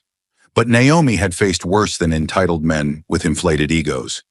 She had stood in rooms where her presence was treated as a threat, not a triumph. She had survived whispers behind her back, polite pats on the head, and comments laced in sugar but rooted in poison. And she had endured. She wasn't about to break now, because this wasn't just about one courtroom, one case, or one man's contempt. This was about the unspoken war women like her fought every single day, where every decision was scrutinized, every mistake amplified, and every success questioned. Grayson didn't just see a judge in front of him. He saw a challenge to everything he believed he deserved by birthright. He saw power where he thought there should be obedience. He saw a black woman commanding a courtroom, and it terrified him. She could feel the weight of his stare pressing against her, daring her to react. But Naomi had mastered the art of holding fire behind her eyes. She straightened her shoulders, adjusted her robe, and locked her gaze on him. Not with rage, but with a silent declaration. "You don't intimidate me, and you never will." Let him mock. Let him doubt. Let him sneer. She was not here to earn his approval. She was here to deliver justice. And if he thought her silence meant weakness, he was about to learn just how loud resolve could be. Because Naomi Blackwell didn't rise to the bench to be seen, she rose to be heard. And no glare, no insult, no underhanded remark could strip her of the ground she had bled to stand on. Grayson Bell could keep staring. She was ready to strike back, with the law as her weapon and truth as her shield. The courtroom was thick with tension, so thick it felt like one wrong breath would snap the air in half. The prosecutor had just resumed her statement, her voice steady but low, trying to wrestle control back from the chaos that had unfolded only moments before. The gallery sat frozen. Even the judge's gavel, tapped earlier in warning, seemed to hang in the atmosphere like a threat unfulfilled. And then he did it. Grayson Bell stood, not calmly, not respectfully. He shot to his feet with the violence of a man who believed rules didn't apply to him. The chair behind him screeched backward, metal scraping against tile like a scream. He didn't flinch, his eyes burning with fury and something deeper, something uglier, locked on Judge Naomi Blackwell. The prosecutor paused mid-sentence, startled. The bailiff stiffened. Reporters raised their phones. Flashlights popped. Grayson raised his hand, not to object, not to ask to speak, but to point. His finger jabbed through the air like a weapon, directed straight at Naomi. His chest heaved, nostrils flared. And then he shouted, "Shut up!" The words rang out like a gunshot, echoing, repeating, piercing through wood, marble, and bone. The courtroom froze. People gasped. A woman in the gallery dropped her purse. A man clapped a hand to his mouth. The stenographer, typing furiously just seconds before, halted mid-keystroke. Her hands hovered above the keyboard like they were suspended in time. Every eye turned to Naomi. Even the cameras already rolling seemed to zoom in on their own. Grayson's words still hung in the air, filthy, jagged things that refused to disappear. He didn't take them back, didn't show an ounce of regret. In fact, he smirked. The kind of smirk that said, "I said it. I meant it. And what are you going to do about it?" Judge Naomi Blackwell didn't blink. She didn't gasp, didn't reach for the gavel, didn't raise her voice. She simply stood, slowly, deliberately, like a storm rising, not suddenly but with gravity, with weight, purpose. The courtroom, which seconds ago had felt like a bomb about to explode, suddenly fell into a deeper silence, a reverent silence. People leaned forward, not out of curiosity but out of awe. Something was happening, something they knew they'd never forget. Naomi fixed her gaze on Grayson. There was no hatred in her eyes, no shock, just a quiet fire, burning low, burning deep. Her voice when it came was soft, controlled, and deadly sharp.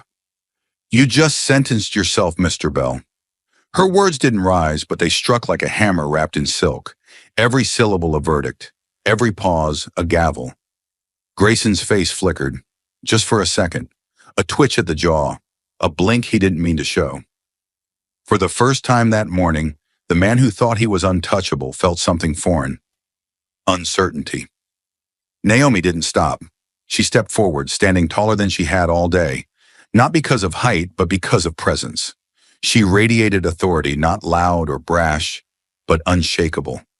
She spoke again, louder now, not for Grayson, but for everyone in the room, everyone watching from home, everyone who had ever wondered if justice could still speak.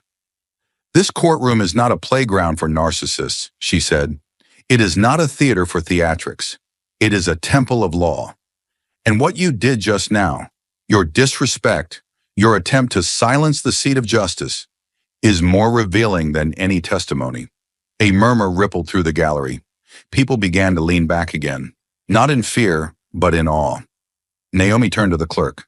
Let the record reflect that the defendant, Grayson Bell, will no longer be granted the courtesy of open participation. She looked back at Grayson, who was now shifting, barely but noticeably. You will speak when spoken to. You will sit when told. And you will understand, Mr. Bell, that in this room, your money, your privilege, and your tantrums mean nothing. Another flash from a reporter's camera. Another ripple in the gallery. Naomi continued, her voice rising slightly, controlled but resonant. This isn't just about your crimes, Mr. Bell. This is about your belief that you are above the law, that you can talk over a judge, that you can shout down a woman who earned every inch of this robe with blood, sweat, and brilliance. And worse, you think you'll get away with it. She let the words settle, let them marinate in silence. But today, let the entire nation see what justice looks like when it doesn't flinch. Grayson opened his mouth, maybe to speak, maybe to lash out again, but the bailiff stepped forward before he could utter a word. Sit down, Naomi ordered, her tone final. Grayson did, slowly, begrudgingly, but he sat, and for the first time since he'd entered the courtroom, he looked small. The tension began to dissolve, but not with relief, with reckoning. People realized they had just witnessed something rare, something powerful. A judge who didn't just survive a verbal assault, she reversed it. She turned a moment of attempted humiliation into a symbol of resistance, and not just resistance, dominance. Naomi returned to her seat with the same quiet power she had stood with. She didn't need applause, didn't need affirmation. She had already won. And the trial, it had only just begun. The courtroom was silent, so silent you could hear the faint hum of the overhead lights. Grayson Bell sat at the defense table, arms crossed, eyes narrowed, still trying to wear the mask of arrogance. But that mask had begun to crack. The smirk was gone. The bravado dimmed. And at the bench, Judge Naomi Blackwell rose with a calm so sharp it could cut steel. She didn't shout. She didn't raise her voice. She didn't need to. Her words carried with the weight of 1,000 unspoken truths. Let the record reflect, she began, her voice smooth, cold, unrelenting, that Mr. Grayson Bell stands before this court not as a man falsely accused, but as a predator in a suit. Gasps rippled across the room, subtle but present. Grayson's jaw twitched.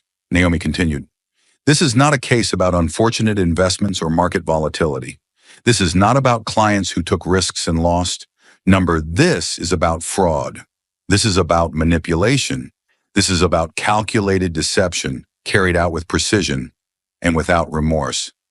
She picked up the file in front of her, thick, worn from use, bulging with statements, affidavits, and ruined lives. 78 victims. That is the number confirmed by this court. 78 people who trusted you. 78 people who believed your promises of safety, growth, and freedom from fear. You looked them in the eye, Mr. Bell. You shook their hands, and then you robbed them. She flipped the first page. Mary Caldwell, 73 years old. A widow, sold the home she built with her husband to invest in what you promised was a guaranteed retirement plan. You drained her account in 4 months. She now lives in subsidized housing and shares a room with another senior. She flipped again.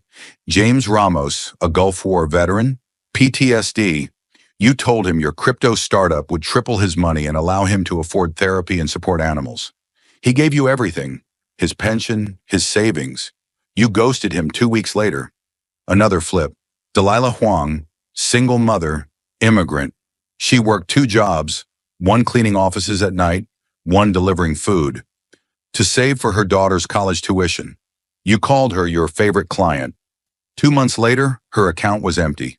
Each name, each page, each life shattered by the man now sitting in silence, shrinking with every word. Naomi's voice remained steady, but her eyes burned with restrained fire. These are not numbers on a spreadsheet. These are not unfortunate statistics. These are people, Mr. Bell, human beings, and you use their trust like currency. She lowered the folder onto her desk with a soft but final thud. The weight of it echoed louder than any gavel. What's worse, she continued, stepping out from behind the bench, is not just that you took their money, but that you took their dignity. You made them feel foolish for believing in something. You humiliated them. And today, you have the audacity to mock them again. In my courtroom. On record, she turned toward him fully now, her eyes locked on his like a hawk staring down a cornered animal. You have shown no remorse, no accountability, not even the basic human decency to sit silently while the people you hurt relive their trauma. Instead, you laughed, you interrupted, you sneered. Her voice sharpened. You turned this courtroom into your personal platform. But let me make one thing clear. Your performance is over. In the gallery, someone stifled a sob. Another nodded, hands clenched. Cameras flashed. Reporters took notes like their pens were on fire.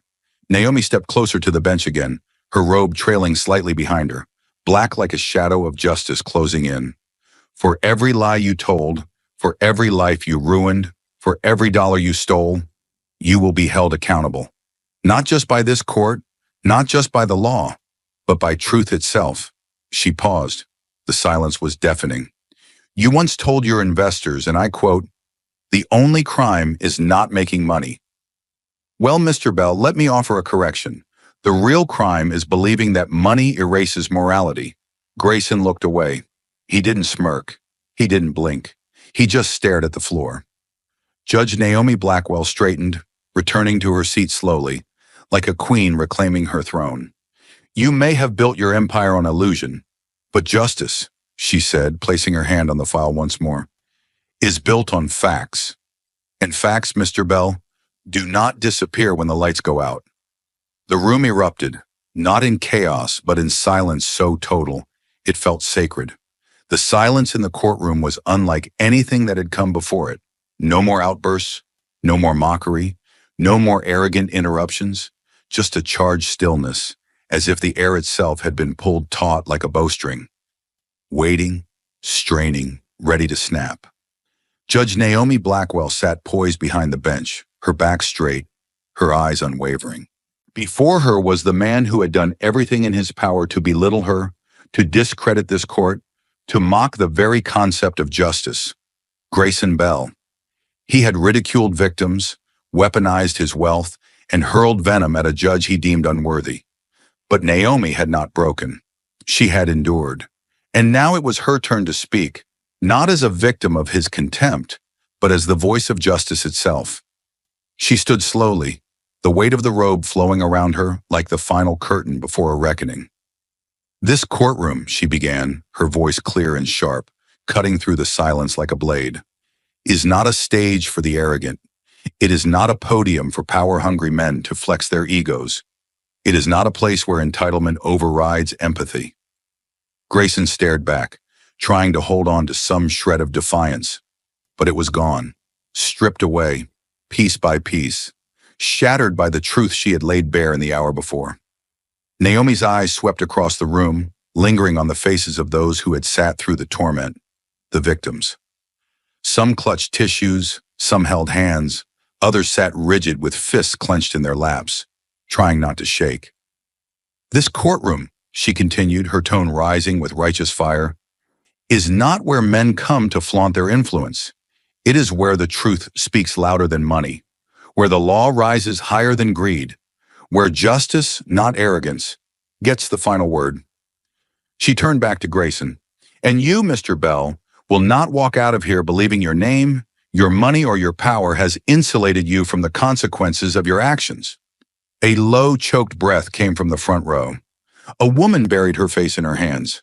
Another leaned forward, eyes wide, trembling, as if she couldn't believe what she was finally hearing. Naomi didn't waver. For the crimes of aggravated fraud, obstruction of justice, and the systemic exploitation of vulnerable individuals for personal gain, she paused, let the gravity settle, then delivered the blow. You are hereby sentenced to 20 years in federal prison with no possibility of parole. The words fell like thunder. Grayson blinked, just once, but the impact was unmistakable. Naomi wasn't finished. Furthermore, she said, her voice unwavering, you are ordered to pay full restitution to every named victim, every dollar, with interest, with penalties, with the weight of every lie you told printed across your name. No one moved. Grayson's mouth parted slightly, as if to protest, but nothing came out. Not even he could summon the gall to challenge the force now standing above him. Let this serve as a message, Naomi said, now turning again to face the courtroom. To every individual who believes they can manipulate the system, silence the weak, and walk away untouched. Justice, she said slowly, firmly, may be delayed, but it does not forget. And then, silence. Not the awkward silence of confusion, not the fearful silence of anticipation, but the stillness of reverence, like something holy had happened in that room. Something final. Something that couldn't be undone. A woman in the gallery let out a sob she'd been holding in for months. It echoed, raw, involuntary, cathartic. A man behind her lowered his head and covered his face with both hands, trembling. Others sat in silence, tears running down their cheeks. Not loud, not dramatic, just released. The kind of tears that only come when justice has finally been spoken aloud. Grayson sat frozen, his earlier smirk replaced by a dull stare. He didn't move.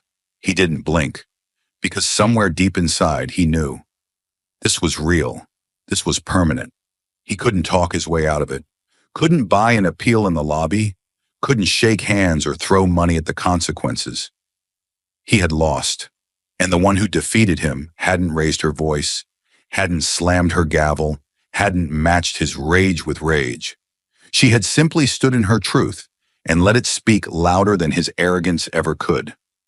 Naomi finally returned to her seat. She didn't sigh, didn't smile.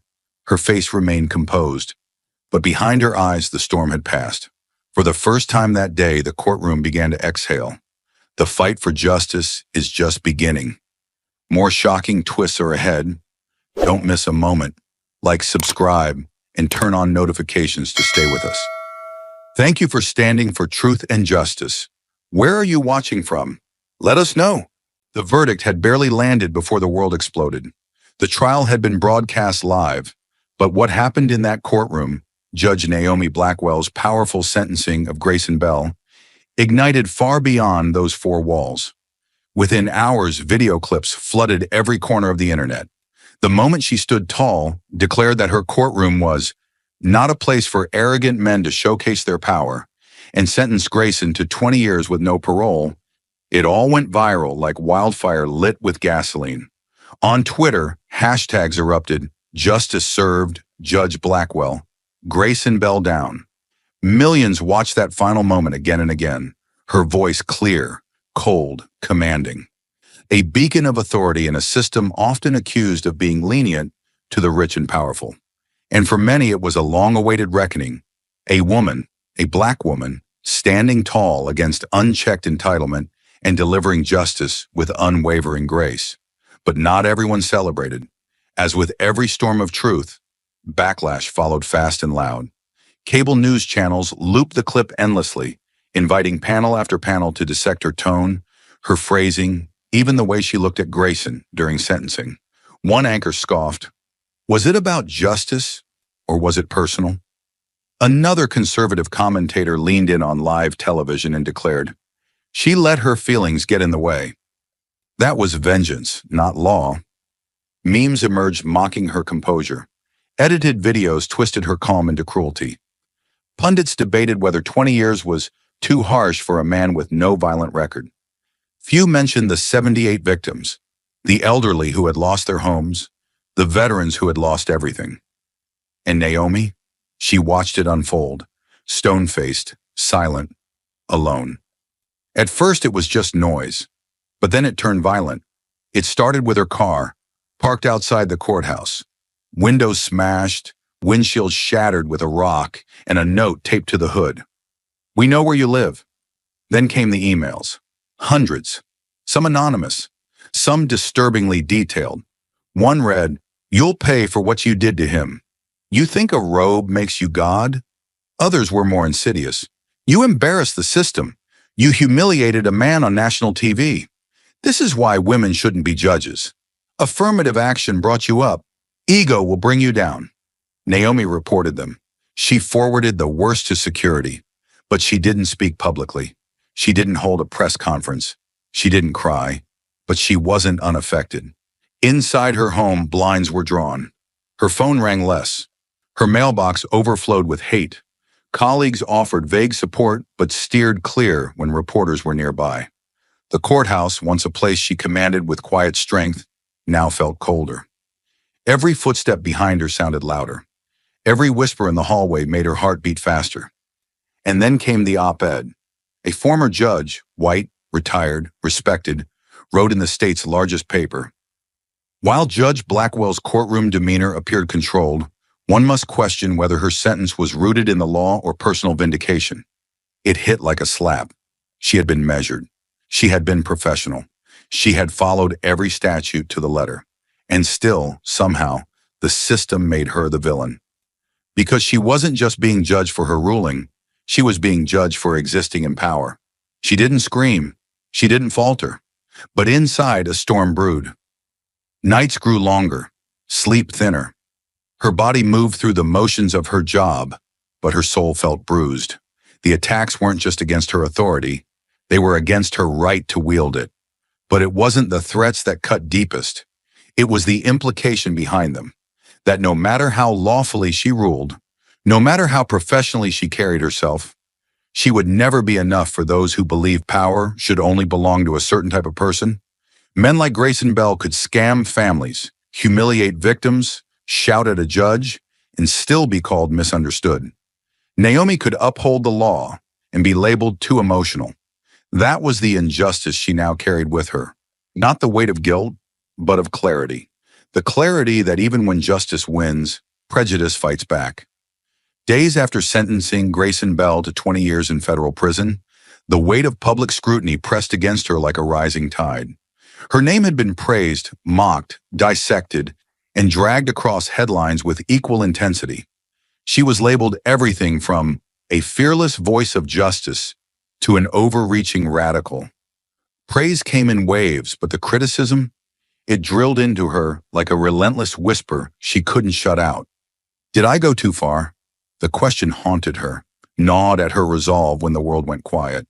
It echoed in her chest when she sat alone in her office at night, when she stared at her reflection in the black glass of the courthouse windows. Did I let emotion cloud my judgment? She had reviewed the case files again and again, every document, every testimony, every legal precedent. Her ruling was sound, her sentence well within legal bounds.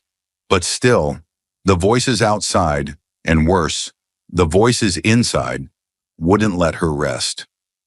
Until one afternoon when she found herself sitting across from a man whose very presence reminded her of why she ever chose to wear the robe. Judge Harold Langston.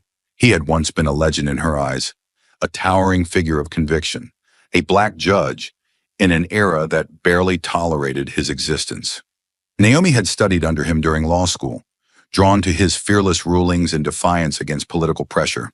But Langston's career had ended not in retirement, but in resistance. He had been pushed out, quietly but firmly, for refusing to compromise when justice was inconvenient. They met at a small cafe tucked away from downtown, where eyes didn't follow and cameras didn't linger. He was older now, his hair silver, his back a little stooped, but his gaze was as fierce as ever. Naomi hadn't even spoken when he slid a newspaper across the table toward her. Her face stared back from the front page, bold headline above, "Justice or Personal Vendetta?" She stared at it, then down at the cup in her hand. "I can't tell anymore," she whispered, barely audible, "whether I stood my ground or if I've become what they accuse me of." Langston didn't blink. He leaned back, his voice low but charged. "You think they'd question your sentence if you looked like me when I started? Or like the man you convicted?" Naomi looked up, guilt flickering behind her eyes. "That's not what I'm saying." "Isn't it?" He pressed gently. "You're doubting yourself not because you did wrong, but because the people who benefit from silence are angry you spoke." She didn't answer. He continued.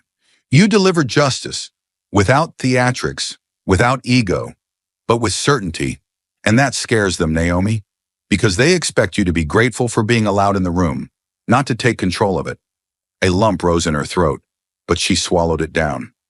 "Maybe I should have said less, been less sharp." Langston gave a dry laugh. "They don't fear your words. They fear your authority." He leaned forward now, eyes locking on hers. "You didn't go too far. You went just far enough, where too few have the courage to go.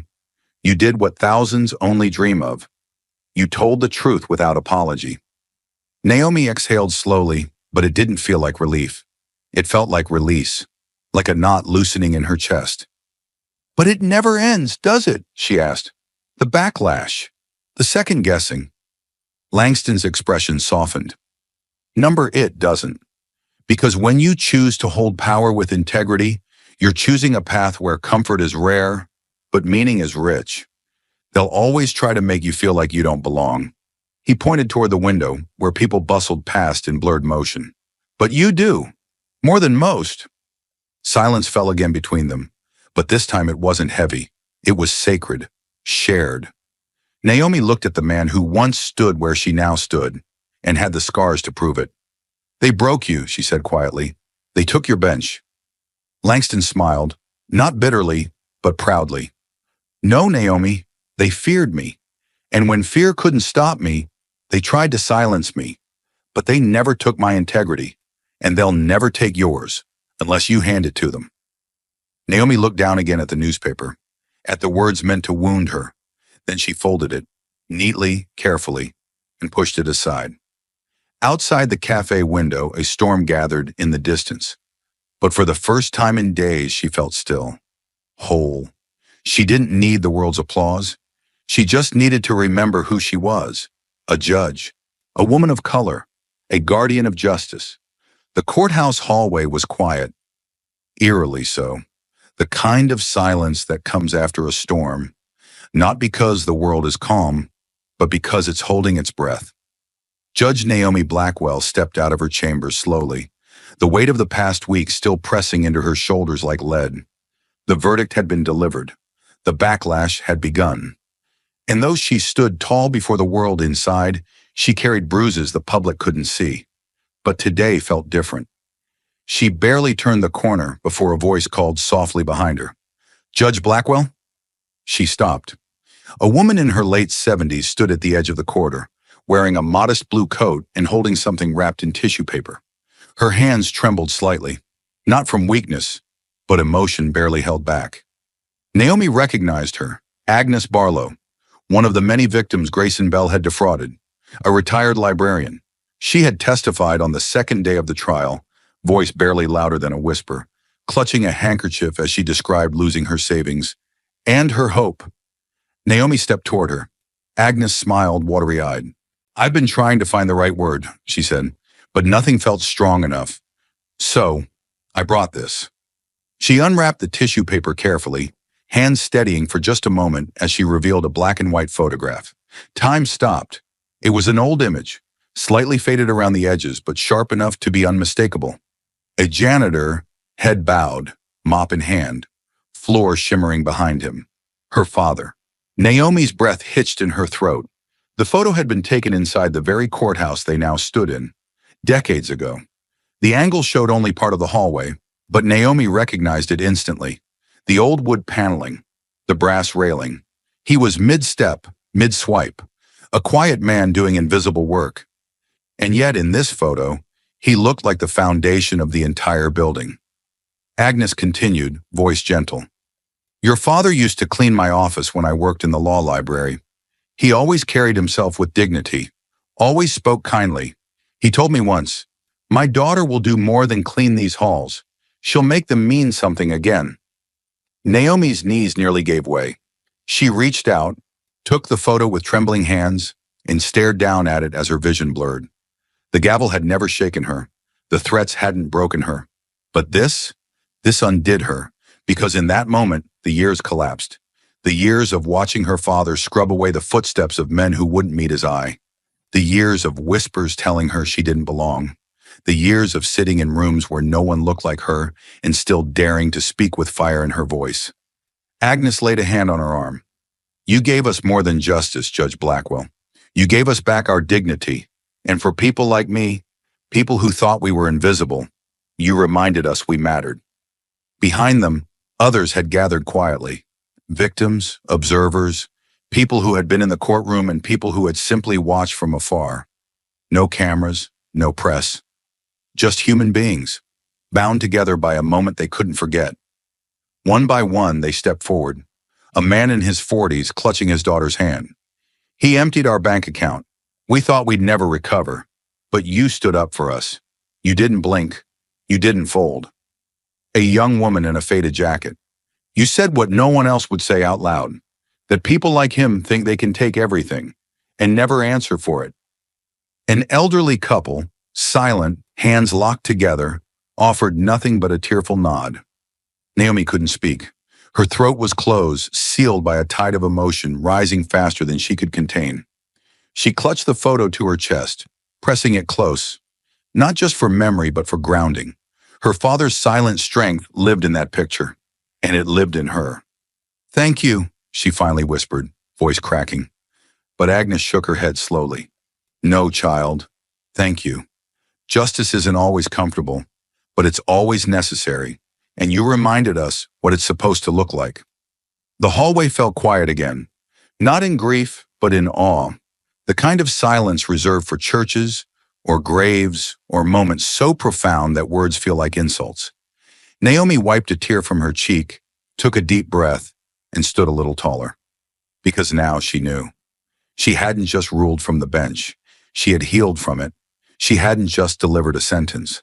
She had rewritten a story, one where the daughter of a janitor didn't just enter the halls of power, she commanded them. And as she turned to walk back toward her chambers, photograph still in hand, the path before her no longer felt lonely. It felt like legacy. The courtroom had changed, but the battle had not. Weeks had passed since the sentencing of Grayson Bell. The world had turned its attention elsewhere, but for Judge Naomi Blackwell, the echoes remained. Controversy, the praise, the death threats, the questions. She bore them all in silence, like armor she had long grown accustomed to wearing. And yet she still stood. Today she found herself in a new courtroom, one larger, more modern, gleaming with fresh polished wood and bright overhead lights. A new space, recently renovated as part of the city's Justice Reform Initiative. Ironically, the initiative had been launched in part because of her courage. Her name now carried weight in political circles, activist networks, and law schools. She had become a symbol, both revered and reviled.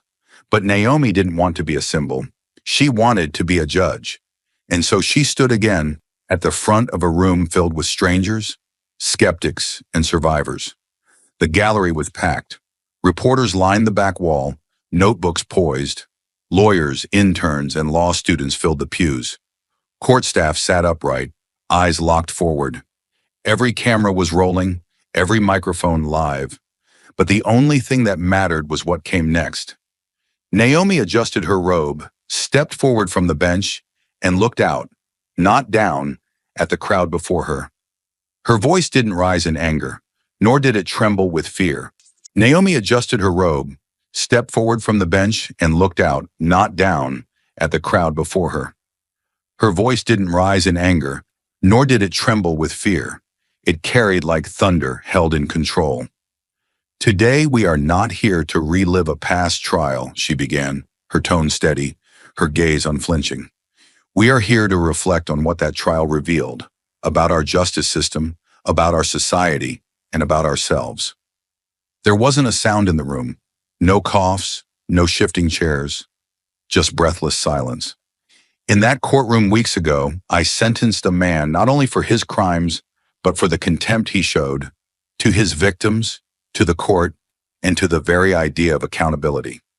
His words were not just cruel, they were calculated, aimed at diminishing others, meant to strip dignity away from those he believed were beneath him." She let that hang for a beat. But the issue is larger than one man, larger than one trial, larger than one sentence. She stepped forward again, slowly, closing the distance between her and the people watching.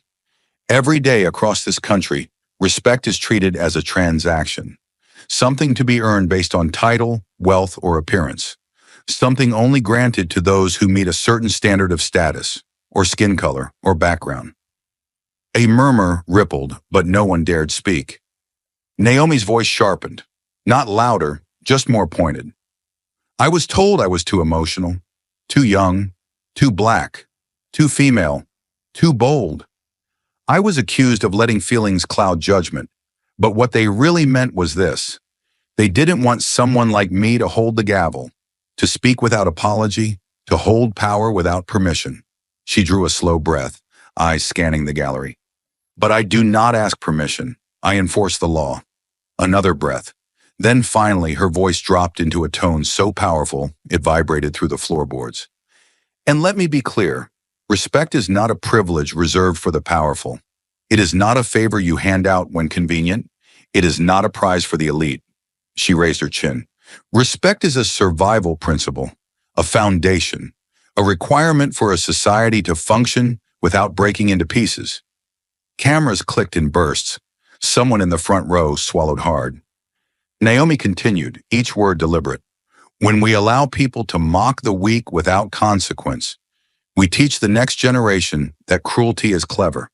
When we let arrogance masquerade as confidence, we poison our public discourse. And when we stay silent in the face of blatant disrespect, we endorse it."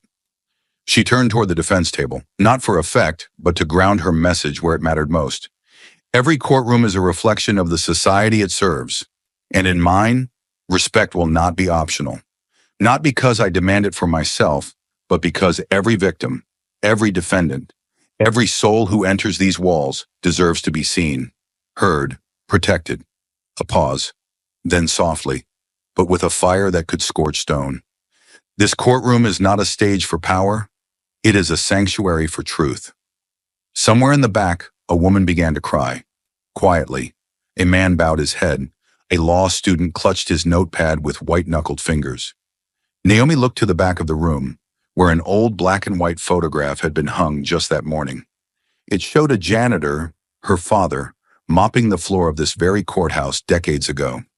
She took one last breath, and then the words came, not rehearsed but born from every wound she'd ever carried, every judgment she'd ever endured, and every inch of justice she had ever delivered. "Respect is not a luxury. It is not a reward. It is not negotiable. It is the backbone of justice. It is the breath of equality. It is the first step toward a world where dignity is not conditional." She turned to the bench, stepped behind it again, and slowly, deliberately took her seat. Then her final words echoed through the chamber, not loud, but eternal. "Respect is not a privilege. It is a lifeline for a civilized society." And in that moment, the courtroom didn't just listen, it believed her. Thank you for watching until this moment and for standing with us on this journey for justice. Your support means everything. Like, subscribe, and turn on notifications so you never miss what's next. and we'd love to hear your thoughts. Leave a comment below and let us know what moved you most in this story. Together, our voices make a difference. The courtroom fell silent again, yet the echoes of Judge Naomi Blackwell's words still resonated powerfully in every corner of the grand chamber. Her final statement had landed like a lightning strike, setting the tone for everything that followed. Outside, the skies had darkened, rain pelted against windows. But within, the storm felt far more intense. Naomi sat back on the bench, hands folded calmly, eyes sharp, heart steady.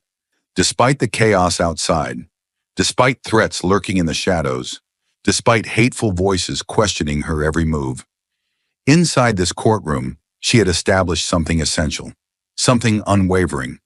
Respect was non-negotiable. Justice was absolute. But as the weight of the moment settled in, she found herself replaying memories. She recalled her father's gentle dignity, his quiet strength, how even while scrubbing courthouse floors, he had embodied a respect that many powerful men had never understood. Respect was more than politeness. It was an acknowledgement of human dignity. It was the cornerstone on which everything else was built. Lose respect and society fractures. Keep it intact, and even the most wounded could find healing. She glanced briefly at the gallery, at faces etched with emotions ranging from awe to discomfort. The rich, the poor, the powerless, and the influential all had heard her declaration loud and clear. Her gaze finally settled again on the empty seat of Grayson Bell, the man who had sought to shatter respect, mock justice, and trample the vulnerable. His absence spoke loudly.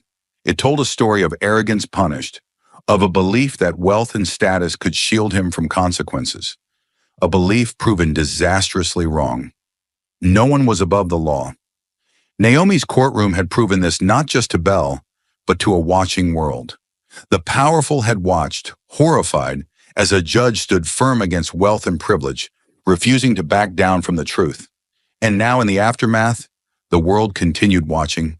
In the days following Bell's sentencing, Naomi had faced brutal attacks, her character questioned, her methods criticized, her personal safety threatened. But through it all, she had never lost sight of the bigger battle, not against Bell alone, but against the poison of disrespect that corrodes society itself. Still, the battle had tested her deeply. At times, she felt crushed beneath the weight of doubt. Had her actions been too severe? Had she allowed personal feelings to cloud professional judgment? But each time these questions arose, the memories of those she had fought for rose stronger. The elderly robbed of their life savings, families left broken, the quiet victims Bell had cruelly exploited. The image that stayed with her most clearly was Agnes, the elderly woman who had brought her the photograph of Naomi's father, carefully preserved in black and white, a simple image filled with quiet dignity. It was that image, her father humbly cleaning floors in the very building she now presided over, that reminded Naomi why she had never surrendered to anger. It was a reminder of true strength. Strength not built from shouting loudest or punishing harshly, but from standing unyielding in the face of injustice, never compromising integrity, and never allowing disrespect to go unanswered. True power didn't come from rage or retaliation. It came from resilience, from an unwavering commitment to fairness. She remembered something Judge Langston had once told her. Justice doesn't scream, it whispers steadily. Its power comes not from anger, but from endurance. Naomi knew this to be true. In her most challenging moments, when hateful letters and threats piled higher, when sleepless nights left shadows beneath her eyes, she reminded herself of that wisdom. Justice whispered, steady and insistent, asking only that she keep listening, keep fighting with calm determination. And though the world often demanded fury, she had chosen something stronger, the quiet courage of conviction. But today, as she sat silently, she recognized that the struggle for respect extended far beyond her courtroom. Bell's trial had become a symbol of something larger, a cultural reckoning.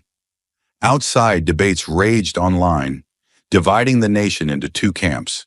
Supporters praised her courage and celebrated justice finally served. Critics accused her of bias and overreach, painting her as emotional, vindictive, even dangerous. Naomi understood these accusations better than most.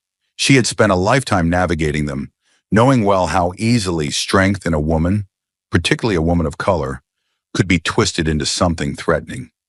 Yet even as doubts and accusations piled on, she remained steadfast. Her courtroom was not a battleground for her ego. It was sacred ground where principles were defended. She refused to become what critics painted her as: impulsive, emotional, volatile. Instead, she held fast to dignity, to the respect her father had embodied while quietly mopping these same courthouse floors decades earlier. After weeks of tension, victims began seeking her out. One by one, they approached with gratitude and tears, thanking her for restoring something Belle had stolen. Not just their savings, but their dignity, their sense of worth. Agnes had put it best: "You didn't just give us back money, you gave us back ourselves." It was in those moments Naomi realized the true victory was not Belle's imprisonment, but in restoring respect. By confronting disrespect directly, by refusing to compromise on principles of fairness, she had strengthened bonds weakened by cruelty and greed. Sitting now in the silence, Naomi spoke again, her voice low, powerful, resonant. No one, no matter their wealth, their privilege, or their power, stands above the law. Justice is impartial, blind to bank accounts, and indifferent to influence. Wealth may buy lawyers, but it cannot purchase truth. It may delay consequences, but it cannot erase accountability. Her words filled the courtroom, reverberating with fierce clarity. True strength does not come from anger. It comes from integrity, courage, and dignity. Justice does not demand fury. It demands fairness and respect. Respect is not a privilege reserved for the powerful. It is a fundamental requirement without which society itself crumbles. She paused, feeling the gravity of her message settle heavily on every listener. We must reclaim respect, not as something earned by wealth or power, but as something owed simply by virtue of our shared humanity. When respect is lost, justice is weakened, relationships break, communities fracture. Respect binds us together. It holds society intact. Without it, no law, no courtroom, no judge can protect us from ourselves. The words hung in the air, unmistakable, powerful. Outside, the rain eased. Clouds parted slightly, allowing a single beam of sunlight to pierce through the window, illuminating the old photograph Agnes had given her. Naomi's father's image, quiet and dignified, reminded her once again of the path she had chosen. The room remained still, suspended in reflection. Naomi stood, stepped away from the bench, and slowly walked down the aisle, past the gallery of silent faces. She looked into each face directly, not with authority, but with understanding. She saw respect reflected back, not because of her position, not because of the robe she wore, but because of the truths she had spoken: the rich, the poor, the powerful, the powerless. Each person seemed to grasp finally what she had known all along. Respect was not negotiable, it was essential. And as Naomi reached the courtroom's exit, she turned back once more, standing tall, her voice steady and clear. Let us remember this moment, not for its drama, not for the downfall of one arrogant man, but for what it taught us about ourselves, about respect, about justice. Because respect is never a privilege. It is the lifeblood of civilization, a promise we make to each other, a promise we must never break. Then Naomi Blackwell stepped out into the quiet hallway, the doors closing gently behind her. But though she left the room, her words, her truths, her courage remained, unshakable and eternal, echoing endlessly within every heart she had touched.